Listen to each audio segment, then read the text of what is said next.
Hard not to enjoy, Kevin, as we welcome you live inside the loud house of the league. Sold out for the 176th straight time. ARCO Arena looking great tonight for Game 3 of the best-of-7 Western Conference semifinal. The Dallas Mavericks, the Sacramento Kings, all square at one. Good evening, everyone, with Michelle Taboya, Tom Tolbert, Mike Tirico.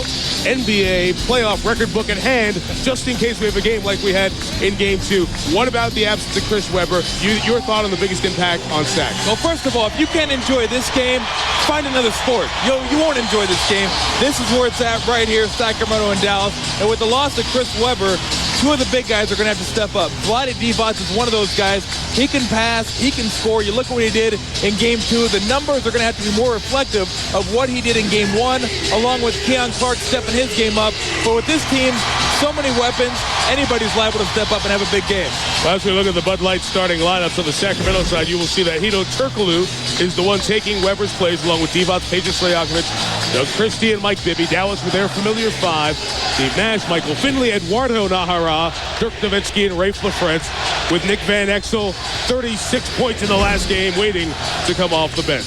All square at one as they were last year. Both teams averaging just about 240 points a game. So tighten up the track shoes tight. Get ready for a race. Joey Crawford is the official, who is the crew chief, along with Hugh Hollins and Mike Callahan working the game tonight.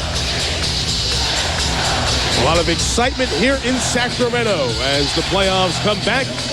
The only team not to lose on its home floor this postseason. The Kings start with it. Check the wrinkle in the matchups without Webber out there. Nowitzki has Vlade, who comes down the lane to Bibby, who told me right before the tip he will be more aggressive on both ends tonight. And he starts with a 2. And you saw the Mavericks. Doesn't matter whether they hold you or they don't hold you. They're going to get out of the net quick and go and try to get into their offense quickly. Nash up top. Nahara the screen.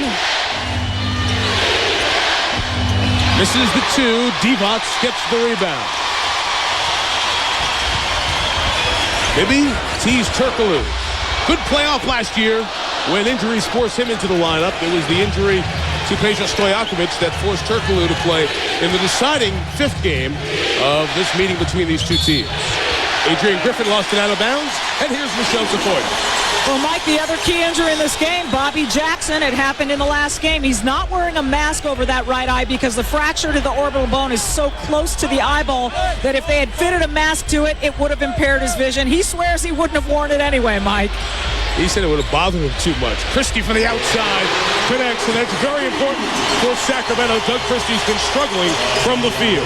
Well, we talk about who's going to step up for the Kings. It's not only going to be important for them to score, but who's going to guard Dirk Nowitzki. Good ball rotation to Griffin. So Adrian Griffin inserted into the starting lineup here and came out 7 of 12, a career playoff best 15 in the Game 2 dominant performance in Dallas. Bibby splits the double, goes right to the hoop. And Vlade Divac is shaken up. Adelman telling the team to give a foul as they're 5-on-4 here. Nobody saw that. Divac back up, coming to join the play as Nash misses. Bibby gets the rebound and goes out of bounds. And now we'll check on Vlade Divac. Rick Adelman quickly going to take a full timeout. He might have gotten kicked, and perhaps by his own teammate. Let's see right here, pick and roll. He's going to roll to the bucket. Right behind him, Powell. Bibby was legs flailing. He got Vlade. Divac looks like he'll be all right. Chris Webber just joining the action here at ARCO Arena as Chris Webber was up on the big screen. He made his way out to the floor right at that timeout. Vlade Divac is going to stay in the game, by the way. He is okay. The reason they took that timeout. They can't lose Vlade. They did lose Chris in the 3rd quarter of Game 2 in Dallas. A torn meniscus. That's the area that is between the thigh bone and the shin bone, essentially. And a knee that had been bothering Webber. As you saw, he had the brace on it for a while. MRI yesterday confirming the worst fears of torn meniscus. And as Kevin mentioned a moment ago in the studio, first time Chris Webber is missing a playoff game Why not the surgery? Well, you usually wait at least a day for some swelling to go down for an arthroscopic surgery. But Rick Adelman is telling us that Weber wants to give it a chance that if it can heal over the next couple of weeks, you're in the 2-3 week neighborhood, then Weber might be able to play. If he had the surgery, there'd be no chance of him coming back. It's a small chance as the ball is out of bounds off Dallas, but still they are maintaining the opportunity, and you see what you lose. Your best scorer and the guy who does so much and draws, Tom, so much attention. You just feel bad for him. You work your whole season to get here, battle through the injuries throughout the course of the year. And it's easy to say, we're a young team, we'll be back. But you never know when you're going to be back. You never know when you're going to have as good a chance as they had this year to win a championship. But I will say, if there's one team that is adept at dealing with injuries, it's his Sacramento team. Bibby, Jackson, Stojakovic, Weber this year. I mean, everybody being out with injuries, so they know what it's like to play shorthanded. Nobody played all 82 games this year. Bibby, remember, he missed the first 27 games with a stress fracture in his right foot. Second to Toronto for most games missed because of injury this year. Divac showing no signs of the bang he took a moment ago. Hits both free throws. And Dallas is on a drive. They've only scored 2 points in 2 minutes. Unheard of. Get it going. Game 2. Sacramento's defending better. It's been a half-court game. That helps Dallas. Finley tries to break it open. He missed the 3. Good rebound, though, by Griffin. Mavericks 1 of 5 thus far. Oh, get Dirk a shot. Get him to hoist one up there. He hasn't shot the ball yet. He is not. Nash has missed 2 shots. Now 3. All flowing Sacramento's way in the first 3 minutes. Christie turned away by Nahara, whose presence forced Griffin's hand, and then Nash's takeaway. Well, that was good defense. That's accidental by Dallas. Come on. Here is Finley over Stojakovic. Brutal shooting start. 1 of 7 for the Mavs, and here is Peja. Griffin on the board. That's as bad as you will see him miss a jump shot the rest of this evening. Nahara, offense not his first thought. He's in there for hustle, scrappiness, defense. Dirk makes his first shot of the night. Nowitzki coming off 24 points and 12 boards in game 2, 18 and 11 in game 1. Just shy of averaging a double-double here in the playoffs, as he was during the regular season. He knocks that one out. Sack ball. He is just so long. When he gets the ball and squares you up, I mean, Peja Stojakovic isn't short. He's 6'10". You just don't realize that because he can shoot the ball so well. Watch him spin and keep the ball above his head. Boop. You can't stop that. Good defense by Nahara. Knocks this away. Finley draws the D and kicks to Nash. First field goal of the night for Steve. Coming off 8 of 11 in game 2. Divac spinning in the lane. Well, certainly more involved than he was in Dallas on Thursday night. When we talk about pace, that took all of 5 seconds on a made bucket to get it down and score. Bibby gets a foul for being too physical with Nahara's screen. You can log on to NBA.com for the exclusive 2003 playoff section featuring live post-game press conferences, photo galleries, video highlights, and more. Love it live on NBA.com. And a technical foul is called by Joey Crawford. It's on Eduardo Nahara. Nahara and Bibby, after that screen, just kept jawing.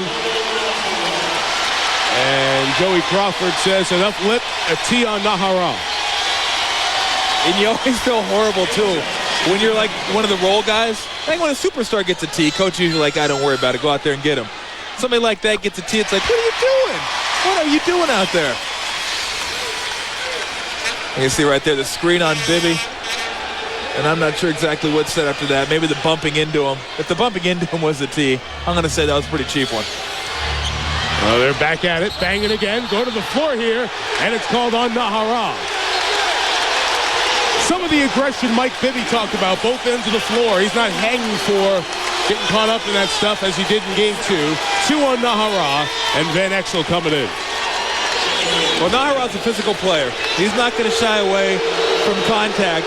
And they're even going to get smaller now with Nahara heading out and Nick Van Exel coming in.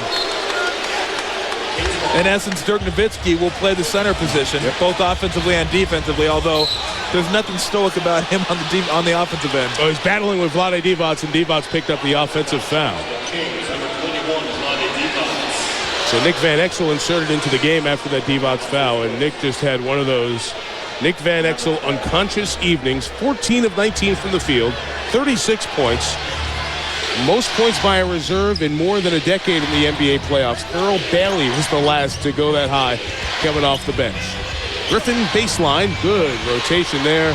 Good Nowitzki. Turkoglu coming out made a difference there.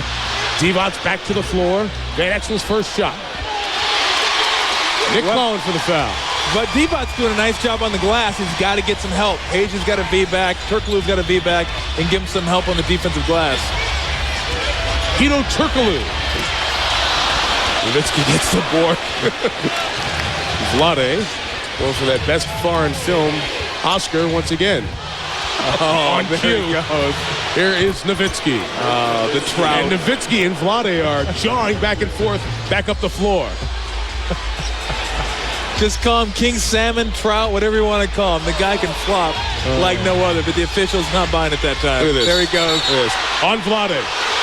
Correct call. He's going to get a tee if he's not careful.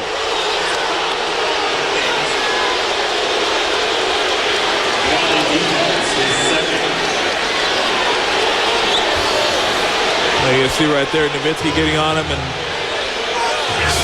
I'm not sure. He's just trying to get his hands off him is what he's trying to do. It looked less of a foul on tape than it did live, didn't it? Hey, you play for them, you get some of them. Yep, exactly. Van Exel. Doug Christie was all fired up. He and Bobby Jackson about shutting down Van Exel. Their defensive ability was challenged. Bibby rimmed it out. Nowitzki has been very physical and aggressive thus far. Whoa!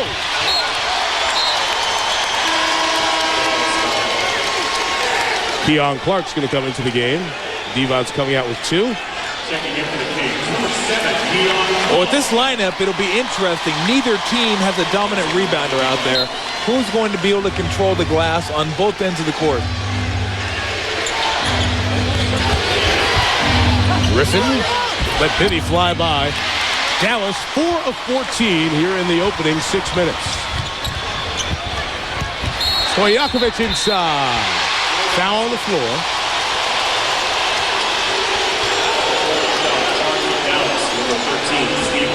So 1 on Nash as Weber continues to watch. A little bit off the edge of the bench, obviously, to keep that knee out of harm's way. Stojakovic deep triple. Nowitzki goes up and gets it. Peja's been great from behind the arc against the Mavs last year and this. Well, he needed a map to find out where the arc was on that one. Stojakovic came over for the double. Nash missed his 3. So Nash is 1 of 5. Finley's 0 of 3. Peja couldn't catch it. Comes right to Bibby. Toss to Clark.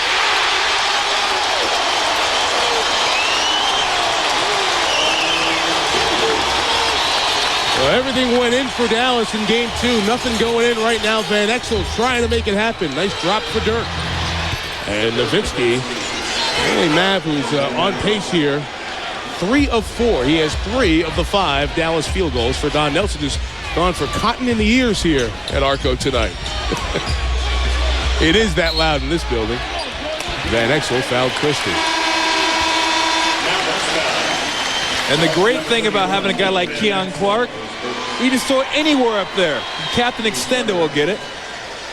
And Chris Webber, who so desperately is dying to be on the other end of one of those. One-arm salute and trying to stay low-key. What a frustrating 48 hours it has been for Webber. Throwing away that time by Christie. Shoot it, ball! Shoot it! Raja Bell has come in the game to join Van Exel, Nash, Finley, and Nowitzki. The 5 on the floor for Dallas. The only guy going for the Mavs. He's carrying the team now. 4 of 5. He has 8. And it's back to a 1-point game. Christie inside. It's going the other way.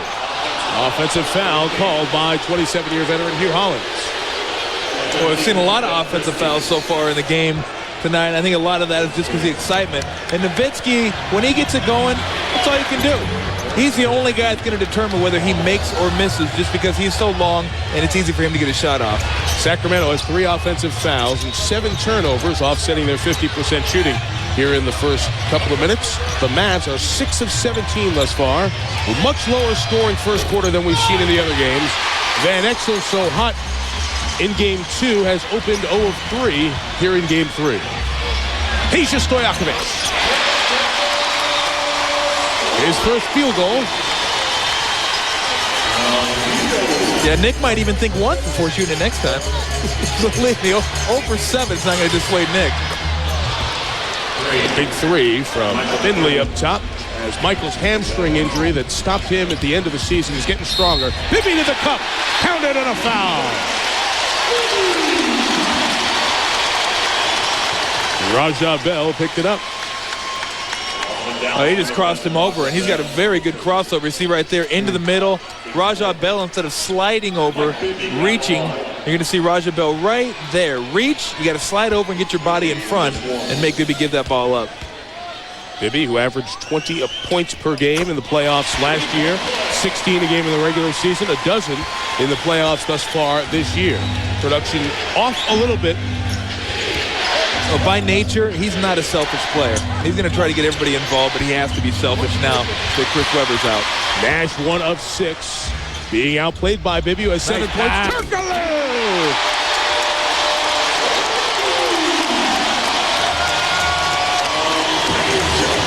Then Dallas seemed to step slow on the offensive end because it's half court. They're not getting anything full court. Well, they're getting the ball to Nowitzki right now. They weren't the first 3 or 4 minutes. And when you're playing either of these two teams, defense, you got to keep your head up and know where everybody's cut. And right there, just lost track of Turkoglu. Great pass by Peja Stojakovic, and an easy 2. Been a lot of half-court offense for the Mavs. Look at Nowitzki and Turkoglu battling for position there. And Mike Callahan says enough. Dirk is 4 of 5 from the field. The rest of the Mavs are 3 of 15, and this is an offensive foul. Raja Bell's moving screen is his second. I think we better have our quota filled already for offensive fouls, haven't we? My goodness. 5 offensive fouls so far, not even out of the first quarter. 5 of the 11 whistles called here in the first 9 minutes. Stojakovic 2-man game with Keon Clark. Steps back and launches.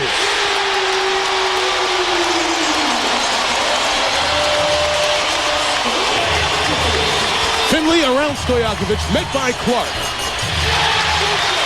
7 of 21. Turkoglu on the move. Kicked by Nowitzki. That'll stop a fast break. That's a good way.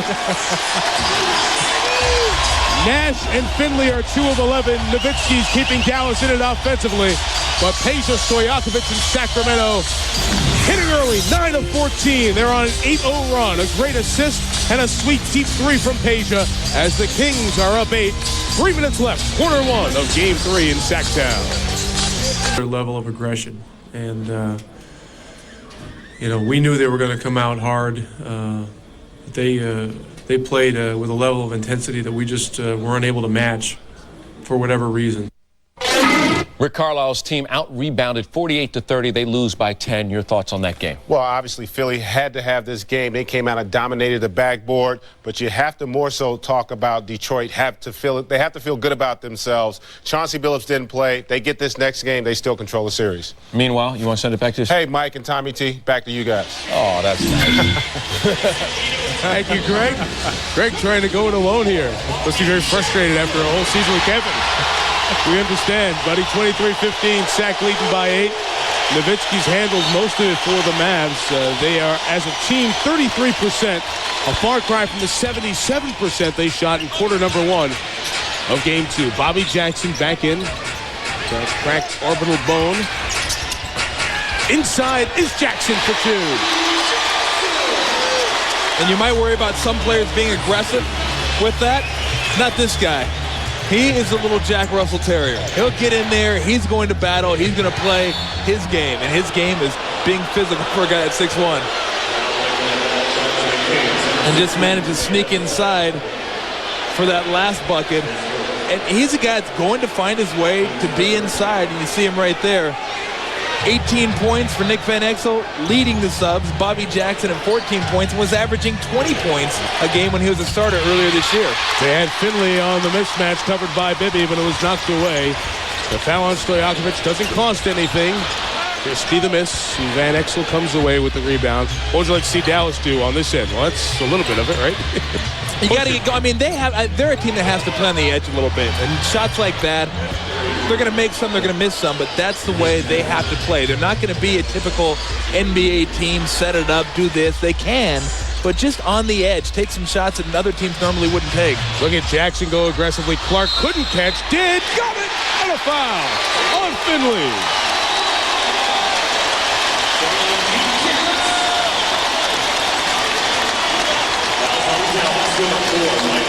So Divac and Clark have been more effective already than they were in game 2. Yeah, that's going to come off a nice Bobby Jackson penetration. A little trouble getting the ball, but once he gets it, throws it up there and gets a chance to go to the line. And I think with Dallas, with the jump shooting team, you may get stretches where you miss 4 or 5 jump shots in a row, and you may go through a stretch where you're not scoring. But, once you get it going, get into the hoop, get into the free throw line, the points will start coming. Clark makes the free throw. 8 of 11 down this postseason. Nash comes to sit with Avery Johnson, not on the playoff roster for Dallas. Rafe LaFrentz has come in to match Clark's size inside. Free up Nowitzki on the offensive end a little bit. And here is Finley inside. And Stojakovic presented himself defensively. It is 4-on-2 led by Bibby. Bounce to Christie. Swing it to Jackson for 2 more. A 15-3 Sacramento run. And what was amazing about that break, all 4 guys that were down in that break could handle, could shoot it, could penetrate. That's when it's dangerous. Finley trying to post Jackson. Van Exel gives it to him in a tough spot. Jackson being physical. Nowitzki over Stojakovic. Silencer. He amazes me every time I watch that guy play. Casey tries to beat him on this end, though. Get it right back. Window for 2. Nowitzki has 11, Stojakovic 8, leading their respective teams. Sacramento shooting 68% from the field. A miss by Nowitzki. It's 5-on-4. LaFrentz behind the play. On the go, Christie. Nobody in the middle.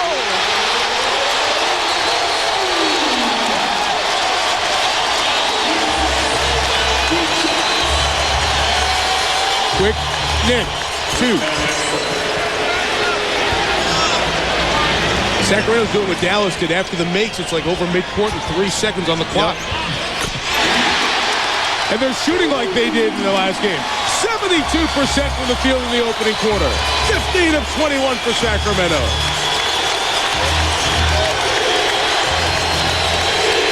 Shot clock off, and it's on their feet at ARCO.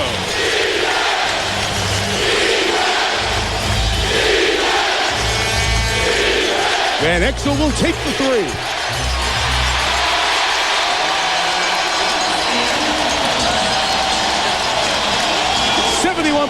from the field.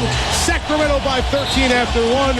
Exactly what these folks came to see in Game 3 of the best of 7. With Sacramento having back-to-back home games.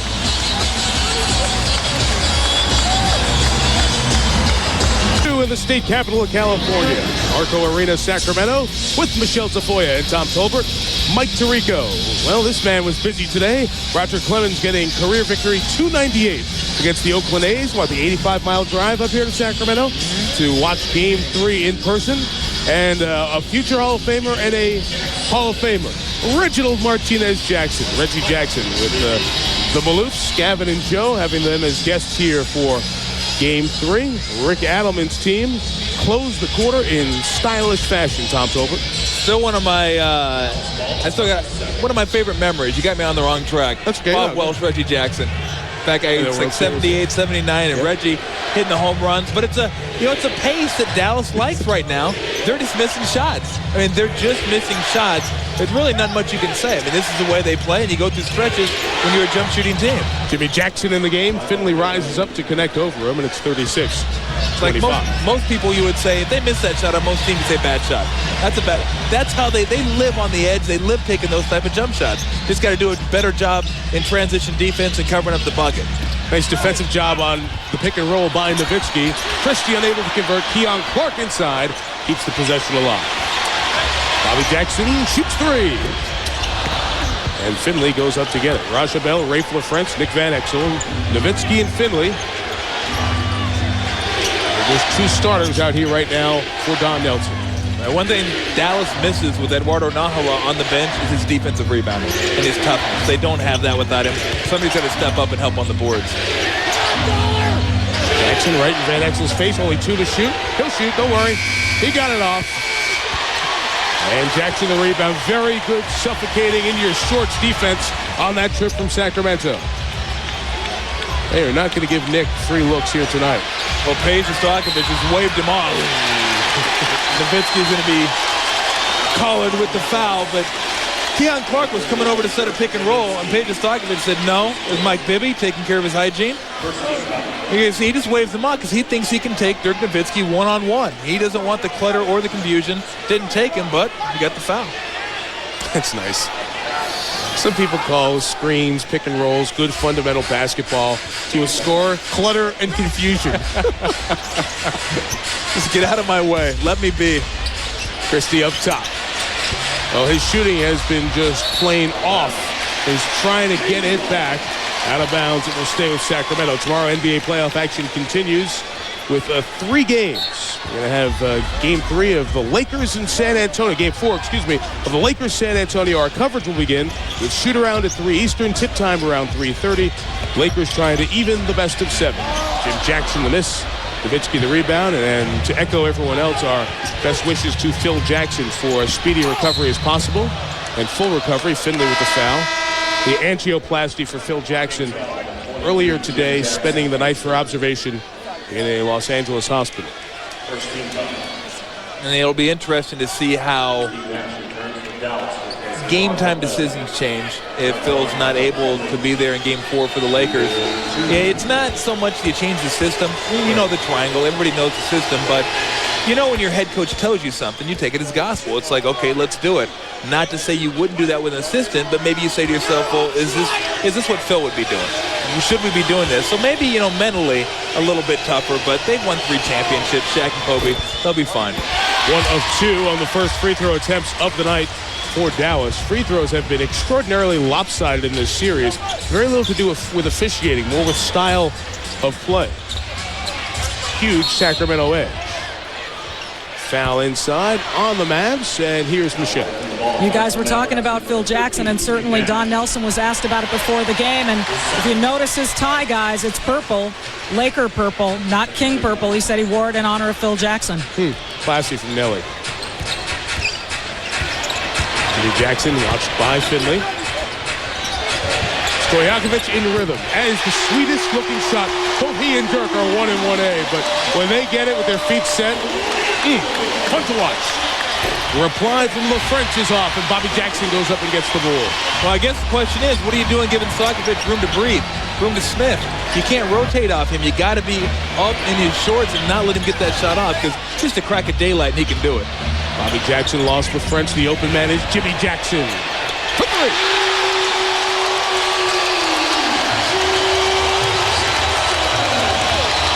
Sacramento has tripled 3 times, shooting 63%, leading by 16. Nowitzki goes to the goal. 13 for Dirk. Are you kidding me? Spin up, hang, double clutch, and still get it to go? Jimmy Jackson set the screen. Stojakovic. Man, Peja 5 of 7 from the field. 2 of them 3-pointers. Both he and Nowitzki matched with a baker's dozen. And now you know why he was waving off Keon Clark in the pick and roll. Van Exel tries the quick hit, draws it all to leave Finley free. So a much better shooting quarter here for the Mavs thus far. Nice pass. From Bibby to Stojakovic, it will be goaltending on LaFrance. And it's unfortunate because that wasn't going in. Well, that's one of those ones you just want to be aggressive, and you're like, no, yo, got it. Nick Van Exel and Joey Crawford. having a few words. You don't want to get Joey mad at you early in the game. That never pays dividends later on in the game.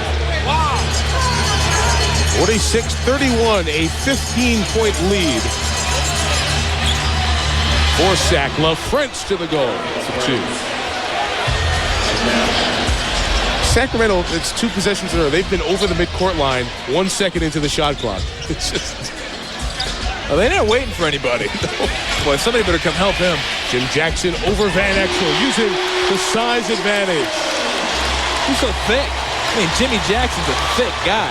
And Nick Van Exel, is going to have trouble if they want to man-on-man him on the low block. Nash took the bump. Made it easily. More release points than any player in the league, I think. Just left-handed, right-handed, fading away, leaning in, sideways. Keon Clark tried to make a move on LaFrentz, turned it over. Dirty and nasty on the 2-on-1. Dirk can't finish. Good hustle back by Jackson. It's 4-on-3. Bobby Jackson had it knocked away by Van Exel. Christie sees an opening baseline. LaFrentz slopped it away, but a foul is called. Well, you got to be able to cut that off. Use the baseline as your friend. Stojakovic leading all scorers with 15. 6 of 8 from the field. Sacramento shooting 67%. 6-7 series all square at 1. Well, he's just a guy you have to make work to get his buckets. Nobody did that better than Rick Fox a few years ago in the playoffs. And some of these are just going to be tough shots. Right here, Dirk flies by him, fadeaway jump shot failing in his face. You'll live with that. You won't live with this. You can't give him that kind of room. When the ball's rotated, you have to be up on him already. Another situation right there, you live with that one. If he's going to make that type of shot, maybe towards the end of the game or maybe later on in the game, you send somebody over at him. In fact, that's about the only surefire way to stop him right there. Have him with a warm-up on.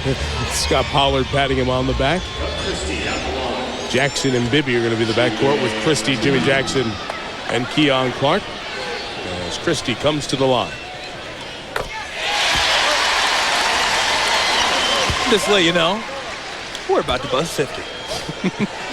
7-18. Look at that right there. 13 and then just exploded for 36. And we can get too comfortable with a 15-point lead because the exchange rate when these two teams play is about a 6.5-point lead right now. 6.5 is the exchange. Okay. Yes. 2.5 for one. LaFrentz, that's 2. He misses. Nash's hustle keeps this possession alive. All 4 of the big scorers on the floor for Dallas. Nowitzki knocked down, missed a 3. Possession kept alive for the second time by Nash. Can't give them too many chances, can you? There's Steve Nash in there. Moses Malone scrapping up on the offensive boards. Wow. Yeah. Took a couple there. Christie, it's 2. He's not only missing, his scope's off. He's not even close on those outside jump shots. Van Exel missed the 3. Nowitzki the offensive board. LaFrentz on the glass. This is 4 offensive boards this trip for Dallas. These 2 trips, excuse me. That was after they were being out-rebounded by 9 by the Kings during the last timeout. Well, you don't think of Peja Stojakovic much as a rebounder, but he's 6'10". And you look at the team they have there out on the court. Keon Clark, 6'11", but frail. Bibby, Jackson, and Christie. Everyone's got to be accountable. Everybody's got to lock on a man and get a rebound. Nash from the top for 3 more. So Dallas getting back in it with its outside shooting. 6 of 14 from 3. And since Peja has sat, Dallas has chipped 4 off the lead. Keon Clark is talking to Rafe LaFrentz as he's making his move. The former Mav Jackson turns it over. Van Exel has Nash. He also has the ability to take it himself. And just like that. Nice exchange rate call. The lead is 7. Well, it seemed to they have lost their way a little bit in the half-court offense. Peja was going so well, they're just getting to him and let him create. Now who do you go to? Clark comes across. Holy mackerel. I think Rafe was ready for that delivery. And tripped over, pushed too hard. So an 8-0 run for Dallas was stopped by Clark and the turnover by the Mavs. Don Nelson's team climbing a little bit closer within 9.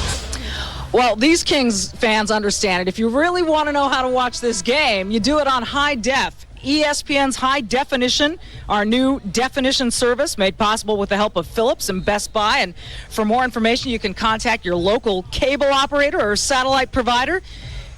Available on ESPN HD.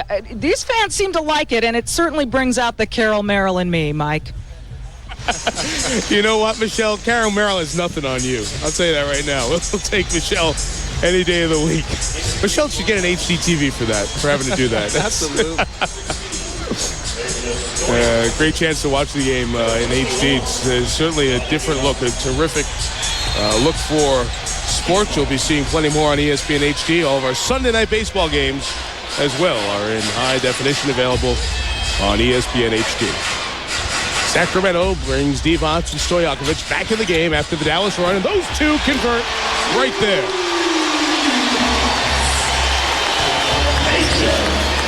Nice out of the timeout with the two newly inserted players, sack plus 11. And two good passes. A pass to set up a pass. Nowitzki, eyes wide open because of the switch as they ran that pick and roll multiple times to get the mismatch.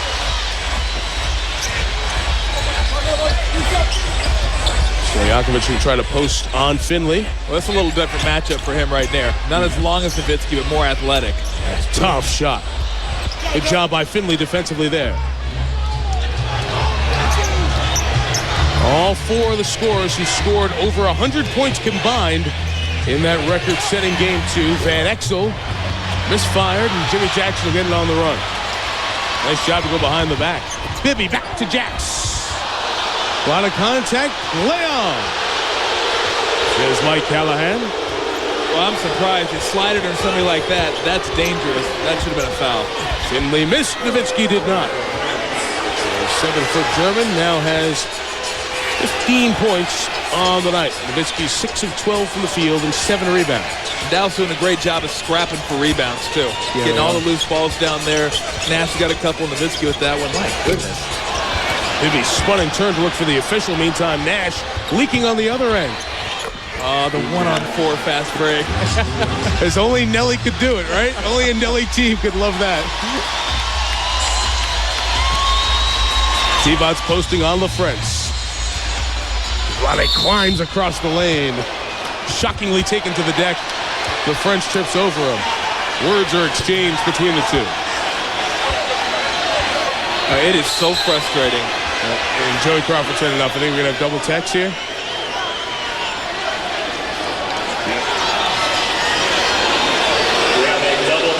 Double technical foul has been called. I truly think that was accidental. But it's just frustrating playing against him. I mean, it frustrates you because just a little touch and he's up here, he's over there. And that's the way he's been his whole career. He's just hard to guard. That's great. I want you annoyed. Certainly. Yeah. It's like talking smack without talking smack. He does it with his body language. And you just watch right here. He's going to dig in and he's going to whoa. And then he kept the leg up and he kicked him there. And they said, 2 free passes to 2-21. I'll take care of you. Vlade's new restaurant here in Sacramento.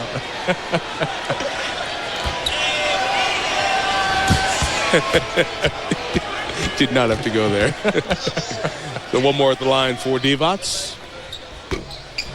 First miss in 4 tries. 55-47, 3.5. So Kevin and Greg in the studio. Enjoyed Michael Olowokandji's visit earlier tonight.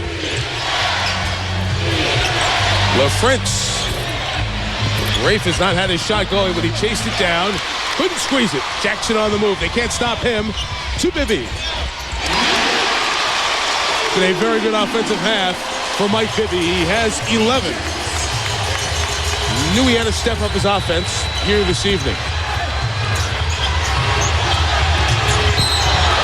On Bibby. Yeah, I love Nash that last play. He didn't shoot it, but down underneath the bucket. I mean, when I'm watching Steve Nash and he's handling the ball and going all over the place, I just want to sit here and go, whoop, whoop, whoop, whoop, whoop, whoop. Because that's what he is. Like the Stooges out there, he's just making you go in circles, take it dizzy, then he goes by you. one leg, wrong foot runner. Good. There you go, right back to him here. 57-47 at the 3-minute mark. Nash, Bibby, head-to-head has been enjoyable thus far. And you got to have somebody rotate over to the pick and pod because he can shoot. Well, French missed it. Finley, another offensive rebound. Dallas has been great on the offensive glass this quarter. 7 for the game. Finley for 3. The thing about the offensive rebounds, when they're getting them, they're cashing in on the second or third attempt. I mean, they're coming away with triples, layups, and that's what hurts you. Offensive boards and second chance points have swung in this quarter. Here's the Sacramento fans rising for Divac against LaFrentz. No foul, no hoop. Dallas can make it 5 or 4. Mavs trailed by 16 at one point. They have not led tonight. Nowitzki dives to the floor first and got the ball. Got back in the play, and we'll get a couple of free throws out of it. Dirk Nowitzki has been everywhere here in this first half. 13 points and 9 boards. He may have a double-double before we get to halftime. Both teams may be at 60 before we get to halftime. Again. A lot of energy. Kenny Thomas played big for him, scoring and rebounding. But this is a total team effort for the 76ers, which they haven't had this series thus far. Want to toss it back? Back to you guys. You got it, Greg. Game 4 of that series will be tomorrow on TNT. Meantime here, Sacramento leading Dallas by 7. This series will have Game 4 on TNT as well tomorrow. It'll be the first time the Sacramento Kings have played back-to-back. Dallas is in a good shooting rhythm. They don't care about playing back-to-back. Just stay in the flow. So that great three-point shooting from the Mavs. Well, they do it in many ways. They do it off the pick and roll. They do it off the break. They're all guys out there that are capable of drawing and kicking the defense. They'll double down on them, and they all get it off quickly, too. You get it out, they got their feet set, they're going to shoot it. And even if you have them covered, as Finley showed you, they can rise up over you and still drain a triple. Nowitzki coming to the free throw line for 2 as we get started after the timeout. Only the 3rd free throw attempted by the Mavericks tonight. They are 1 of 2 at the line. And thus far, free throw attempts in the series, if you include tonight, Sacramento has 76 attempts. Dallas just 39. They're not a team that gets to the line a whole lot. I mean, with a jump shooting team, unless you get fouled on the jump shot, you're going to stay out there and not get on the line. So that disparity doesn't mean they're officiating one way or the other. It just means that's the style they play. To further illustrate that, there's only a 4 foul difference in fouls called in this series, one team or the other. So it certainly is where the fouls are being committed, style of play. Jackson off the window. Makes it 59-52 inside of 2 minutes. Adrian Griffin back in the game to join LaFrentz, Nowitzki, Nick Van Exel, and Steve Nash. Adrian Griffin may be the only guy in the court right now that wouldn't have fired that shot. And did. LaFrentz lost Bibby with that little bump there, and Van Exel hits another 3. Well, Nick is just 4 of 11 here tonight. 10 points, a couple of triples. And as a team, the Mavs continue to shoot well from behind the arc. It's kept them in it here in the first half. Vlade Divac. Oh, he's still a guy you get him at point-blank range. Oh, we've just gone over 60, by the way. Point-blank range, he can make that little jump hook. Well, this thing is tightened really positively for Dallas, though. They're within 4 with a minute to go till halftime. Contact with Griffin and Christie. No foul, but out of bounds. All right, we mentioned tomorrow we'll have Spurs and Lakers. Our coverage begins at 3 Eastern on ABC. Here's the TNT doubleheader. Detroit-Philly, that's now 2-1 Detroit. Game 4 of this series. And New Jersey and Boston will be on TNT Monday at 8 as Byron Scott's Nets go for the clincher. And how impressive were they last night? Foul on Griffin, no shot. That's just a sweet pass. And Vlade has shown you that he can play down the low post with the rolling hook. The high post, just being able to drop the bounce passes right on the money. Forces Griffin to hold so Stojakovic can't get the layup. Although with him at the free throw line, generally speaking, these are like layups.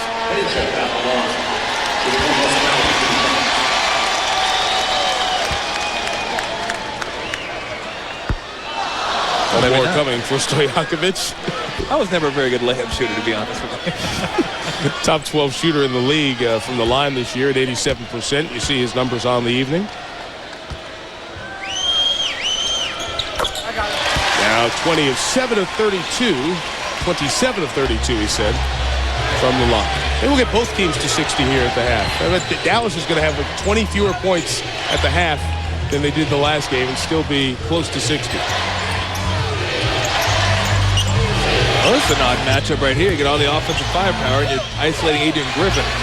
Put one up and in over Divac. Not exactly the easiest shot either. Oh, and a violation call on the inbounds by Joey Crawford. Sacramento never had the ball fully out of bounds. Dallas will have a chance to tie here with 35.1 to go. Battleman in disbelief. It's been a tough stretch here for Rick. Losing Chris Webber, and Rick's 3 daughters came in from out of town for the game here today and were in a car accident. Fortunately, everyone is doing okay. And Rick wanted to make sure that we sent our best to everyone. His daughter Kathy, wife Mary Kay, and Laura and Caitlin, the other 2 daughters. Everybody's doing okay, Rick told us. He's thinking of them. We wanted to send them our best as well. This is for the tie. It is a Van Exel 3. And from down 16, Dallas has squared the game at 62. And Nick is fired up. He's talking to Joe Maloof, the owner of the Kings here. 5 seconds the difference. Game and shot clock coming down at the end of the half. 4 to shoot for Jackson in the lane. Nice. Hang in the air as LaFrentz was there defensively. 8 points, 4 assists, 6 boards for Bobby Jackson with a broken bone in his face. LaFrentz to beat the clock. Off the mark. Nowitzki can't keep it alive. It's no basket, and we have reached halftime. Well, the Dallas Big Four, who combined for 103 points in Game 2, have come up with 54 here in the first half of Game 3. So they are on pace once again. 54 of the Dallas 62. The ball did go in with 0-0, thus a mandatory review, but clearly it was in the hands of Nowitzki before the lights came up. Here's Michelle with Mike Bibby. All right, Mike, thanks very much. Mike, you said coming into this game you were going to be more aggressive both offensively and defensively. They're trying to match your intensity. What do you like about your team's performance so far? You know, we played good in the first quarter. You know, I think we slipped off a little bit in the second. You know, started getting them easy shots, easy looks at threes again. And, you know, I wasn't as aggressive as I was in the second quarter as I was in the first. So I'm going to come out and try to get started like I did in the first quarter. You know, see where it goes from there. When you guys talk about being aggressive, which has been a big word for this team in the last 24, 48 hours, from possession to possession, what do you want to see specifically that makes you more aggressive? You know, just push the ball a little bit more, you know, try to get easier baskets. You know, sometimes they come to half court, we have to work too hard for baskets, so we want to push the ball and transition and get layups. You guys are finally seeing C. Webb for the first time since you got the news. He's sitting there on the bench. What does that do to all of you? It means that we want to win it for him. You know, we're going to keep playing for him. We know it hurts him that he can't play. And, you know, we're going to do the best we can for him. Mike, thanks for stopping. Thanks. Back to you guys. Okay, Michelle, Mike Bibby, 11 points, 2 assists in that opening half. The AT&T Halftime Report with Kevin Frazier and Greg Anthony is coming up. 16-point Sacramento lead was erased. Why? Dallas went 6 from 10 behind the arc in the second quarter. Dallas has 9 offensive rebounds to Sacramento's 1 and 11-0 on the second chance points. But Mike Bibby, who was in a slump shooting 5 of 15 and a total of 16 points in the first 2 games, came out as the aggressor on both the offensive and defensive end, set a tone for an early Sacramento lead that has dwindled away to just 2 at the break. Stand by for Kevin and Greg. Scores, highlights, and more, and news from Los Angeles next. Welcome to the AT&T Halftime Report. Hot first half for Peja Stojakovic as he dropped 16 points, but all of a sudden, it's Roro time. Dallas has snuck back into this game. Welcome to the AT&T Halftime Report. Kevin Frazier. As always, I am joined by Greg Anthony. And during the first quarter, I looked at Greg and I said, boy, Dallas just bugs me because they won't go to the basket. And Greg said, watch how quick they can come back shooting those jumpers. And lo and behold, they're right back in it. Well, they did. I mean, the difference in this game was the fact that Dallas came with so much more energy in that second quarter. They got 15 more field goal attempts than does Sacramento. And that's really been the difference why they were able to get back in the game. I think Sacramento's got to do a better job of running Dallas themselves off those three-pointers. They have a tendency to not want to penetrate and take it to the rim. They want to shoot jump shots, which they do very well when they're uncontested. Sac's got to do a better job defense transition. Boy, it's a new ball game going into the second half, and it's anybody's ball game. Meanwhile, game one of our doubleheader, it was on the east side. Sixers and Pistons, a must-win game for Philly, back in Philly. And Allen Iverson came ready to play. AI gets into it early, the easy jumper, but he was 9 of 23 from the floor. One of the big stories, Kenny Thomas, a double-double in the first half, Greg. You know, he's the one guy we really haven't talked about all series, and he's probably been the most consistent player outside of Allen Iverson for Philadelphia. Again, he was huge in the first half, made all the plays his team needed from an energy standpoint, but more importantly, they also got some production from Keith Van Horn. Well, and that is the next man up. 14 boards, though, for Kenny Thomas in this game. Van Horn, though, you said he was the key. Well, he has to play well. This is your number 2 scorer. He's a guy that you have depended on all season. He has to continue to play well for you if you want to have a chance to win this series. 17 points for Van Horn. AI, 25 points on an off night. He's still important for the Sixers. You got a great player who commands double teams that I think affects Wallace a little bit, because they are helping a lot, and it leaves people open. If this was a big game, tomorrow is a bigger game. We're down right now. We don't want to go back to Detroit being down 3-1. They did on Ben Wallace. Well, I'll tell you something. Ben Wallace, very quiet in this game. In 48-30, the edge in rebounding for Philly. Kenny Thomas looked like the man, 11 rebounds in the first half. Well, he played well, but what happens when you're Ben Wallace, if you're not getting the help on the backboard from your other players, they can take you away, and that's what Philly did. They basically would send 2 and 3 bodies at Ben Wallace to just make sure he was not the guy that was going to get the rebound, and Detroit had no one else going for those backboards. And again, that's what allows Philly to get out and transition, get other guys involved, and get them going offensively. Playoff road woes continue for Detroit. They have now lost 13 of their last 14 road playoff games, which means good news if you're a Sixers fan. Meanwhile, if you're a Sacramento fan, boy, it looked great early, didn't it? When Doug Christie dunked that ball, ARCO Arena rocking.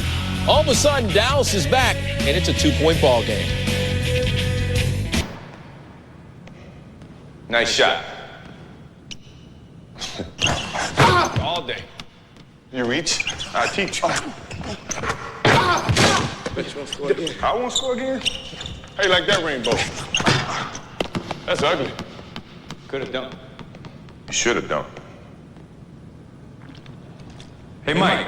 What? Who's got next? Kevin Frazier, Greg Anthony in Playoff Central. Significant news in the Lakers-Spurs series. Phil Jackson had angioplasty surgery this morning. He is resting comfortably, but it's in question on whether he will be around for Game 4 in that series. David Aldridge is in Los Angeles and has more.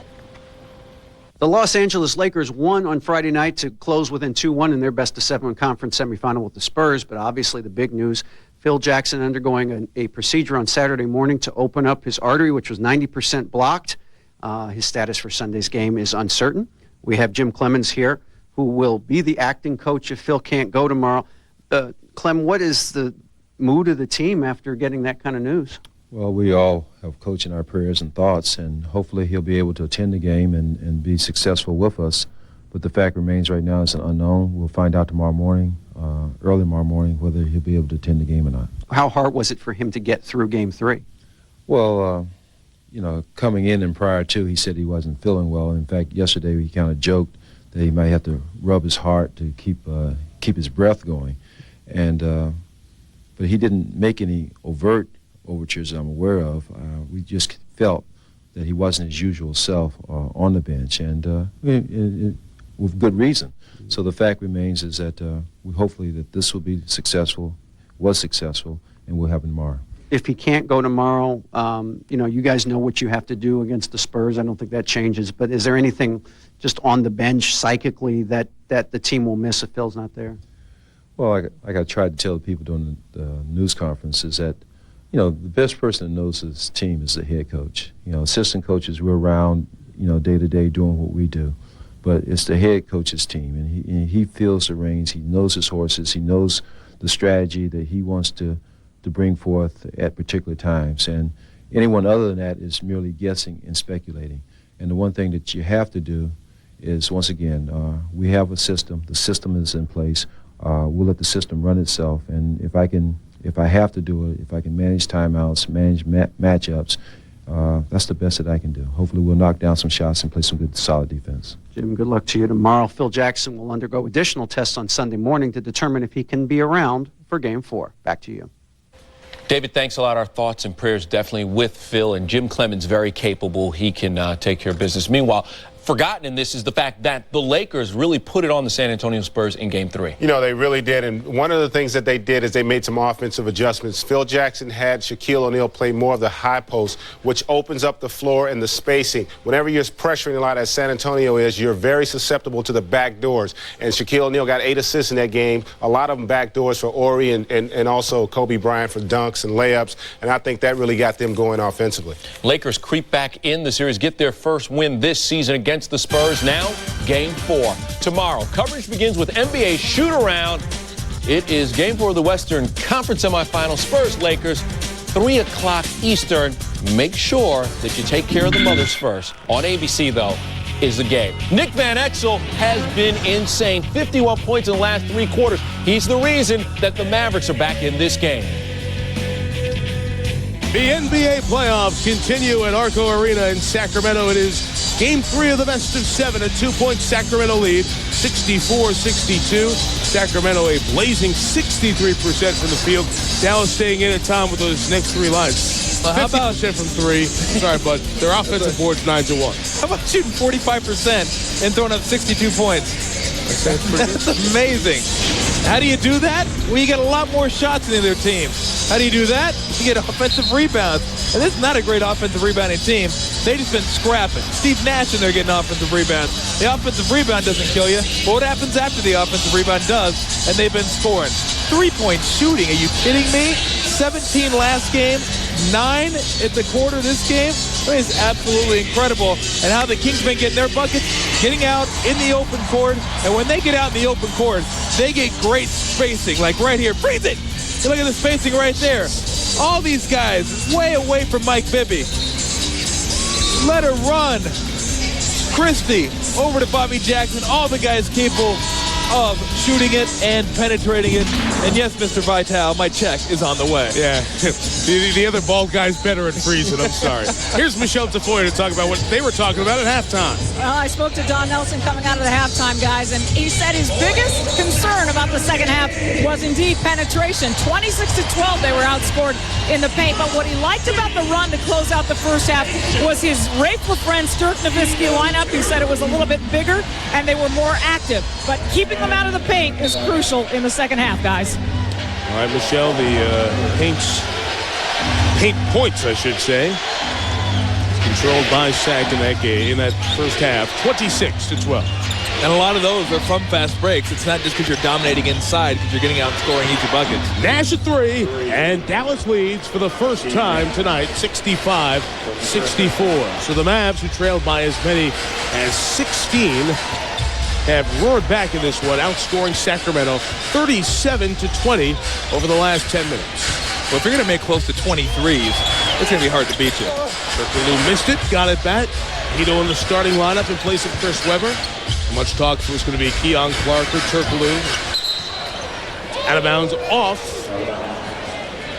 Anything's correct. Okay, it's off Dallas. Disbelieving face there from Stojakovic for a second. Look at that unbelievable 3-point shooting from Dallas as Turkoglu tried to match it there, but misfired on a triple. Eduardo Nahara, Adrian Griffin, Steve Nash, Dirk Nowitzki, and Michael Finley. Over Stojakovic, Nowitzki. With the help coming, too, from Christie.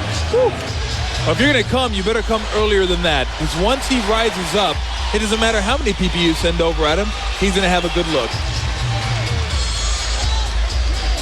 Stojakovic tried that little curl inside, couldn't get position on Griffin. Divac now comes to the paint. Christie dribbles through the pick and roll, and Divac ends up picking up the foul. So you're talking about a guy that can score like him. You got to come right now. You got to go. You can't wait. Once he gets that second dribble, you have to head on over there and make sure he doesn't get that easy turn. Because there's no use even coming over. Once he turns and squares, it's a done deal. 59 for the Big Four as they came up with 103 in that record-setting Game 2. Divac has missed his last 2 attempts at the line. He's 3 of 5, and this Sacramento crowd getting a little antsy as Dallas has scored the first 5 of quarter 3. Sacramento put up 36 in the first. Dallas put up 39 in the second. And we're at 67-65. First 90 seconds of quarter 3. Game 3, remember, they play back-to-back Game 4s right here in ARCO tomorrow night. Start time just an hour later. 7:30 Pacific. Nowitzki for 3. Good job by Stojakovic sealing in the lane to get the rebound. Mike Bibby's offensive aggression was pretty solid in that first quarter. Stojakovic shoots a triple. I love it when the net doesn't move. Brad and Bill were talking about that on Thursday. He's 3 of 4 from behind the arc. I'm sorry. How does he get that wide open? How does he get that wide open? That's one guy you grab and you stay and you let everybody rotate around you. You say, I'm not going nowhere, pal. 2 for Adrian Griffin. Dallas retakes the lead. So Griffin has a half dozen here in this game. Griffin and LaFrance, as a matter of fact, the only 2 non-Big Four guys to score. Good show. Over Nowitzki at 3 for Stojakovic. Now when you tip the do-rag, you say nice shot. You tip the do-rag? Sorry, Tom. I don't do that. Bibby picked up that foul. This one right here, it's just a bad job. I mean, everybody, look at that. Hey, come on. In case you haven't noticed, this guy won a couple three-point shooting contests. Now this one right here, you just say, hey, man, nice shot. And head back towards the other end of the court. 7-footer flying at you. As the Rock Band helmet would say, hey, man, nice shot. Finley responds with a 3. How about what Dallas is doing? 11 of 21 shooting the 3 here tonight after their great Game 2 shooting performance, 17 of 32. They recover to Christie. His 2 is off the mark. Divac ripped it away from his own teammate. And cutting back to the goal. The foul is drawn as Turkoglu was aggressive. Well, you can't, even though they're hitting the 3s right now, you can't just keep firing out at those guys shooting the 3s. You'd like to get hands up in their face, but as soon as you go running helter-skelter all over the place, that opens up driving lanes, drawn kicks, and stuff like that. You just have to think, okay, percentages are going to dictate. They can't go another 11 for 21 the rest of this game. And the Kings not doing a very good job on the free throw line in the second half. Before we get lost in this game, which looks like it'll stay close, is this championship basketball? Yeah, I believe it is. I really do. I mean, you have to be able to get stops at certain points of the game. Lakers played like this, and Lakers won a three-point shooting team, but they used to fire up and down the court as well as anybody. But the league was more like that. Sure. No, I believe you can, Mike. I really do. I mean, you still have to play some semblance of defense, and at the end of the game, you've got to be able to get 4 or 5 stops in a row. But you can play like this and win a championship. 4 to shoot. Finley in the air to Eduardo Nahara. Dumped down to Finley, was raked away by Stojakovic. Do some fancy dribbling to get out of traffic. Nahara couldn't keep that alive. Great hustle, though, as he dives by the sideline. It's fun. It's fun to watch. Well, I think, you know what, I really believe that it would help the league if a team like one of these two won an NBA championship. More guys who could handle, could shoot, you could say, hey, that's a way you can play and still win a championship. Stojakovic causes the contact and gets fouled. In part, you have so many international players coming to the league, and as someone was quoted so well, defense is not the first priority overseas playing basketball. Really? And that influx in the free-flowing game, we have a 7-footer like Nowitzki, and Stojakovic at his size, 6'10", from Serbia, able to play in this free-flowing game, and now you get guys who are playing the 3 and the 4 doing that. Makes it more offensive. This is a playoff series record. 8 international-born players in this series, more than any playoff series in NBA history. Well, I don't know how you say your free throw shooting stinks in Serbia, but right now, in the second half, boy, you know things are going wrong when he misses 2 free throws. They're 2 of 6 from the line.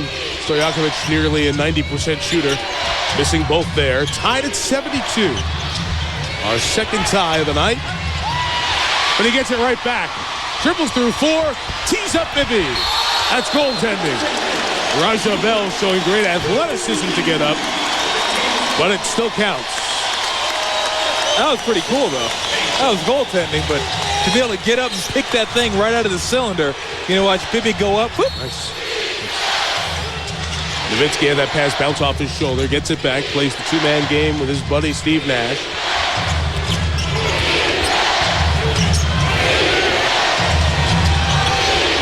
Three to shoot. It's going to be Nowitzki.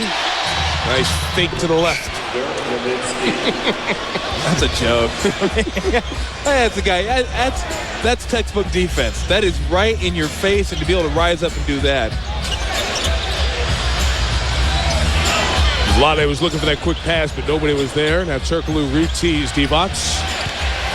Here comes the 13-year veteran. And the Mavs will have a chance for our 6th lead change of the night. Nice defense by Nahara. Oh, what do you know? A 3. From up top by Finley, he missed it, and Turkoglu comes away with the board. First Turkish-born player in the NBA. The foul is on Nahara. The second Mexican-born player in league history. Rachel Wallace is the other one. San Antonio and the Lakers, Game 4. Our coverage begins with shoot-around at 3 Eastern from Staples. 3:30 Eastern tip time. TNT will have Detroit-Philly Game 4 and Game 4 of this series, and then New Jersey and Boston on Monday will once again be on TNT. Ouch. Christie today at 4 on Steve Nash. That's a big foul. So with 6:40 left, all square at 74. One of the best point guards in the business picks up his 4th. Watch him cutting right here. And that's a tough one. Steve Nash just got corkscrewed right there. Turned around. Christie ran into him. Looks like he might have got shoved a little bit. He went down. I think that's what he's telling him. He goes, hey, come on now.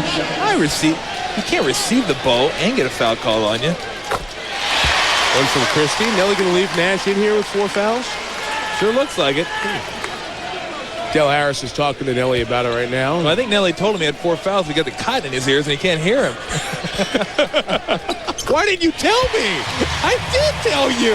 No, Donnie is subbing the hand signal clear at 4. I want you to know. He does have Van Exel in there. Now LaFrance is going to come off the bench, and he might get Nash and let Van Exel play the point for the balance of the quarter. Raja Bell for a 2. Off the mark.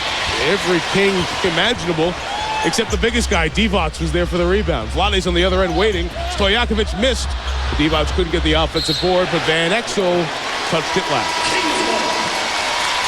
It's Kings basketball. The big guy leaking out. All the little guys down there scrapping for the rebound, and Vlade's like, what took you guys so long? LaFrance does come in for Nash, so he sits with 4. Stojakovic loses Finley easily. He hit another 3.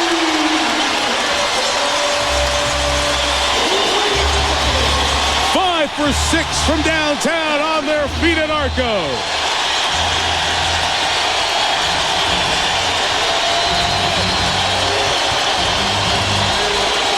Bell, another shot. Another miss.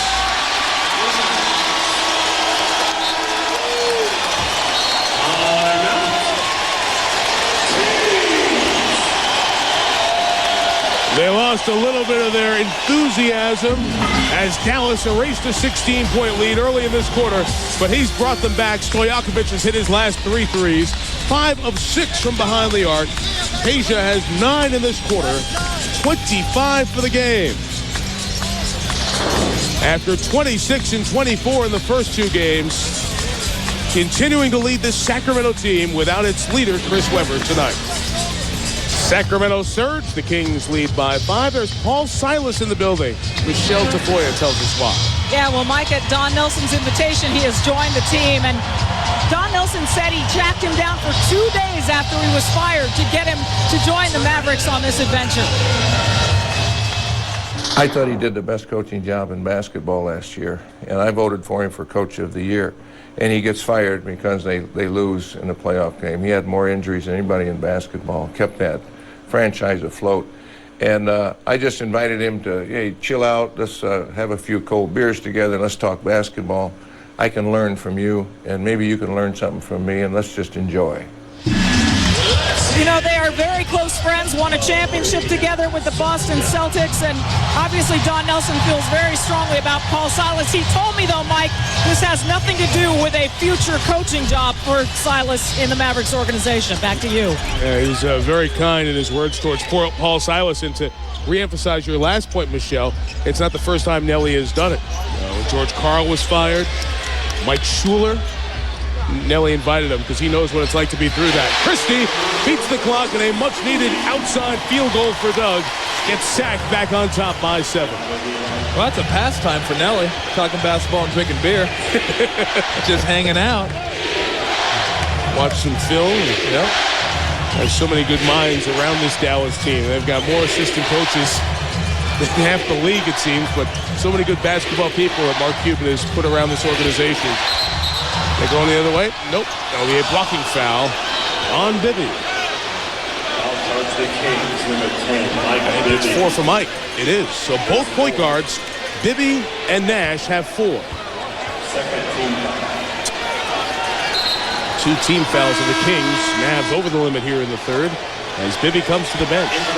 So since Nash went out, it's been a 7-0 run for the Kings.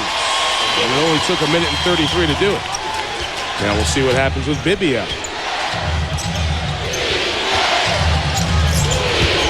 Well, he is tough to guard. He's just so herky-jerky. That's a 3 from Finley off the mark and boarded by Bobby Jackson, playing with the cracked orbital bone. Still, he has stuck his nose right in there tonight with 7 rebounds. Divac to Turkoglu. Couldn't finish.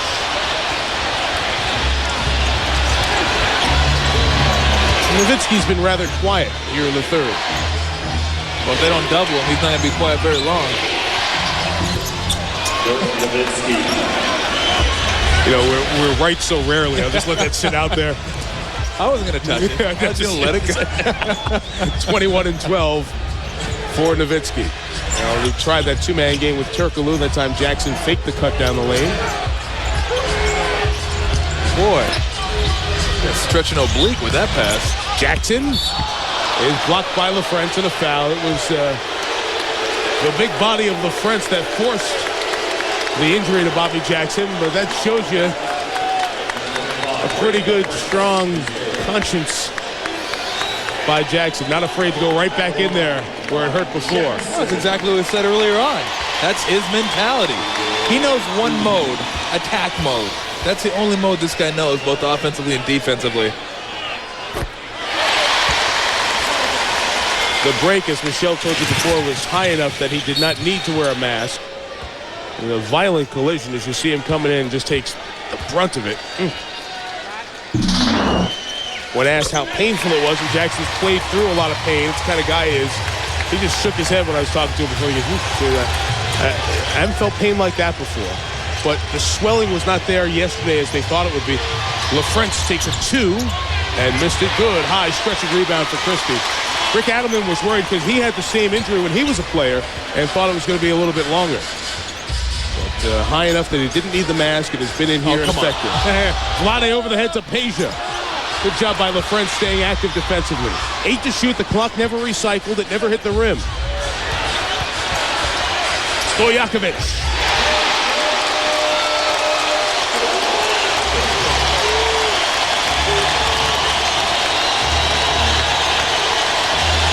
In the quarter for Peja, 27 in the game. LaFrentz attacks the rim. And a chance for a 3-point play. Divac should have let him go. Yeah, you just let him go. You're beat on that one. You don't give up the foul. And watch this. This ball goes as deep in the basket as it possibly can before it has to hit net. That thing's like 3/4 of the way down before it touches some twine. And right there, Vlade Divac just got no man's land. Grateful friends did a good job at recognizing it, cutting right through the hole, and Dirk Nowitzki finds it. But either Vlade's got a double, or he's got to go get Grateful friends, one or the other. LaFrance misses badly on the free throw. He had made 8 of 9 thus far in the playoffs. Steve Nash has come back in. It was -7 for Dallas. A tied game went to a 7-point deficit during his absence. Divac. Well, everything has run through Vlade here in the middle 6 minutes of quarter number 3, and it's done Sacramento well. They lead by 9. Well, he's taking the place. Everything would be running through Weber. If Weber were in the game, it's Vlade stepping up. Nice wrinkle here in the second half by the Sacramento coaching staff. Nowitzki's pass is knocked away. 6 to shoot for the Mavs. All of a sudden, Dallas has gone quiet offensively. Chris Webber's loving it. He's hating not being a part of it. They're trying to stay in it and support his King. Timeout, by the way, while we were away, they have so many different... I'll tell you about it in a minute. I'll tell you the Miller Lite storyline first. Dallas shooting 46% from behind the arc. The Sacramento 67. Not as many, but just as effective because of their performance and proficiency. Points in the paint, 2-1 in favor of Sacramento. Now, during the timeout, every arena has games. They moved this young lady way back for her putt. Reggie Jackson came out of the stands, moved her up closer to the hole, makes the putt. Look at Reggie. That's Reggie going nuts back there. It comes over and picks her up. Mr. October, Mr. May for the night. And Roger Clemens here as well as came over with Reggie. You know, the playoffs are fun. It was funny. I was looking over at Raj before. We were looking over each other during a timeout, and Roger just watching the intensity and the three-point, just shaking his head. And it's a guy who just earlier today won his 298th game in his Major League Baseball career, getting closer to that magic 300 mark. So he's a guy who knows about great athletic prowess. A funny moment here in quarter number 3. All right, Tom, what does Dallas have to get back to try to keep Sacramento from getting too far away? Well, it's just for them. I'd say getting the ball to Nowitzki is always a good option.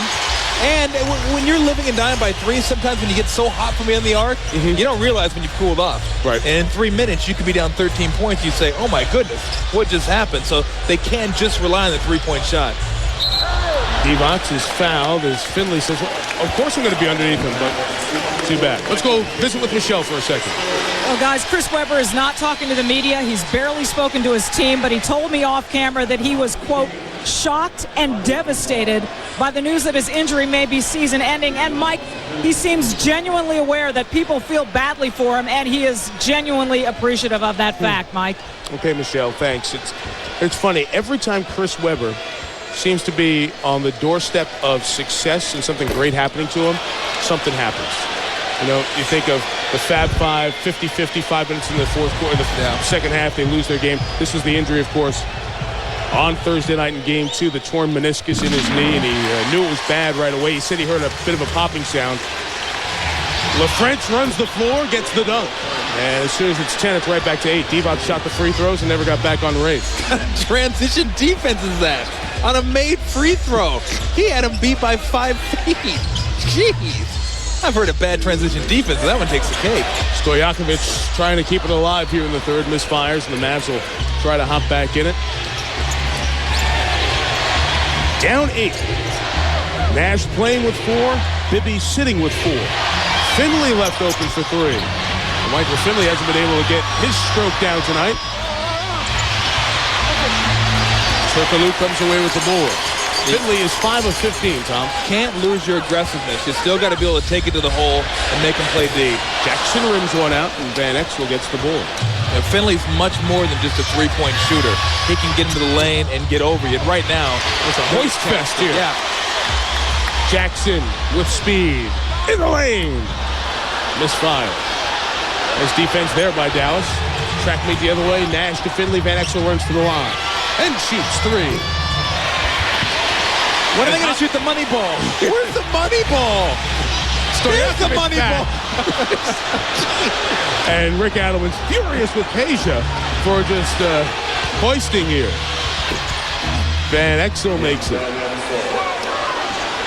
Oh, he's not laughing. No.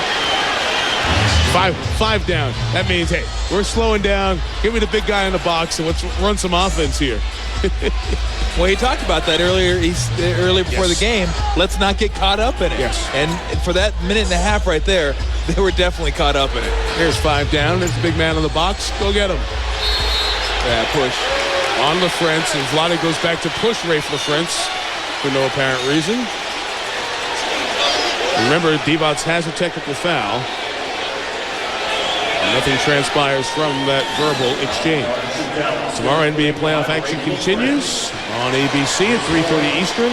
Spurs and Lakers will play Game 4. Of course, you can log on to NBA.com for all the latest on the 2003 NBA playoffs, the playoff section.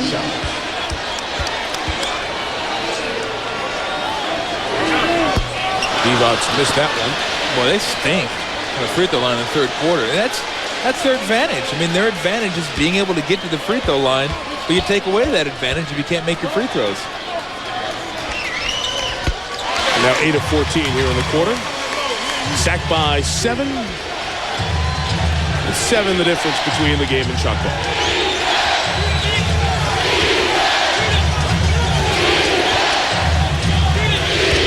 Turkoglu now gets Van Exel. Christie has defense with Nowitzki. They're trying to be physical. Lost the ball as he created contact. Van Exel fouls Turkoglu out high. No fouls to give. Oh, Nick picks one up. His second. Things getting a little testy now as words continue to be exchanged after these fouls. I like the no call right here. I like the no call. Christie tried to get a little bit of a flop there. And then Van Exel hitting Turkoglu on the sideline. That's one of those fouls where maybe you think you got cheated the time down the court, and a foul you don't want to commit 40 feet away from the bucket. It serves no purpose other than to put Turkoglu on the line. So Rick Adelman's team had 31 more attempts in the first 2 games, and have extended that here tonight. One more coming for Turkoglu. Dallas has shot 5 free throws. And I'd like to say the Kings, give the Kings some credit in the third quarter for holding the Mavericks so far to 20 points, but Mavericks are just doing what they did earlier in the game. Now they're just missing 3-pointers instead of making them. You can't give a team 52 more free throw attempts in 3 games and expect to win a series. You just can't. You can't have 5 free throw attempts in a playoff game. Christie a foul, but they had a foul to give. I think that's the first in the last 2 minutes. Yes, it is. 2 on Christie. So well done there. 2.2 to go. Vlade icing that arm. It got kicked earlier. And has been physical in the paint. Well, with 2 seconds left, let's see whose turn it is here to throw up a 3. Nowitzki. And we come to the end. Just 20 points scored by the Mavericks in that third quarter. Peja Stojakovic. 8 in the first, 8 in the second, 11 there in the third. Tripling a few times as the Mavs went cold from the outside. Only 2 of 9 from behind the arc in the third. Off we go to quarter 4. The series is tied. Game 3's lead belongs to the home team by 9. When a series is tied at 1, Game 3 is always pivotal, so this is a very important quarter. Sacramento by 9. Here's Michelle Tafoya. Well, this is important, and Dallas will be without one of its weapons. Adrian Griffin out of this game. His right ankle bothering him. It's a re-injury of an old ankle injury. So after 12 minutes, 6 points, 4 rebounds, 2 assists. Adrian Griffin done for the evening, Mike. Okay, Michelle, so that'll limit some of the defensive things Dallas will try to do. That's why Griffin was starting for Don Nelson. He's coming off a playoff career best, 15 points as well. What struck you from the third quarter there, Tom? Well, just Dallas' reliance on the three-point shot. When it's going great, you have a quarter like the second where you score 39. When it's not, you have quarters like the first and third where you score 23 and 20. They have to get back to being aggressive and taking it to the hole like the Kings have been doing. And the Kings, 0 turnovers there in the third quarter. Hard to believe the pace of this game at 91-82. Sack didn't turn it over in the third. Van Exel a 3. So maybe it will be just the even quarters. They were 6 of 10 shooting in the second, 5 of 17 from behind the arc in the first and third. Van Exel now has 20 after his 36-point performance in Game 2. He had 20 in the first game. Stojakovic misses, Nowitzki the board, and Dallas gets back in this game so quickly. We saw it happen in the second. And if they lose the lead, up 9 going into third, if the Mavericks start making a push, look for Divac maybe to get back off the bench. He was their focal point of the offense in the third quarter. Nowitzki working Turkoglu, drew some defensive help. Stojakovic couldn't squeeze it, 6 to shoot. For the Mavs, 60-win team in 2003.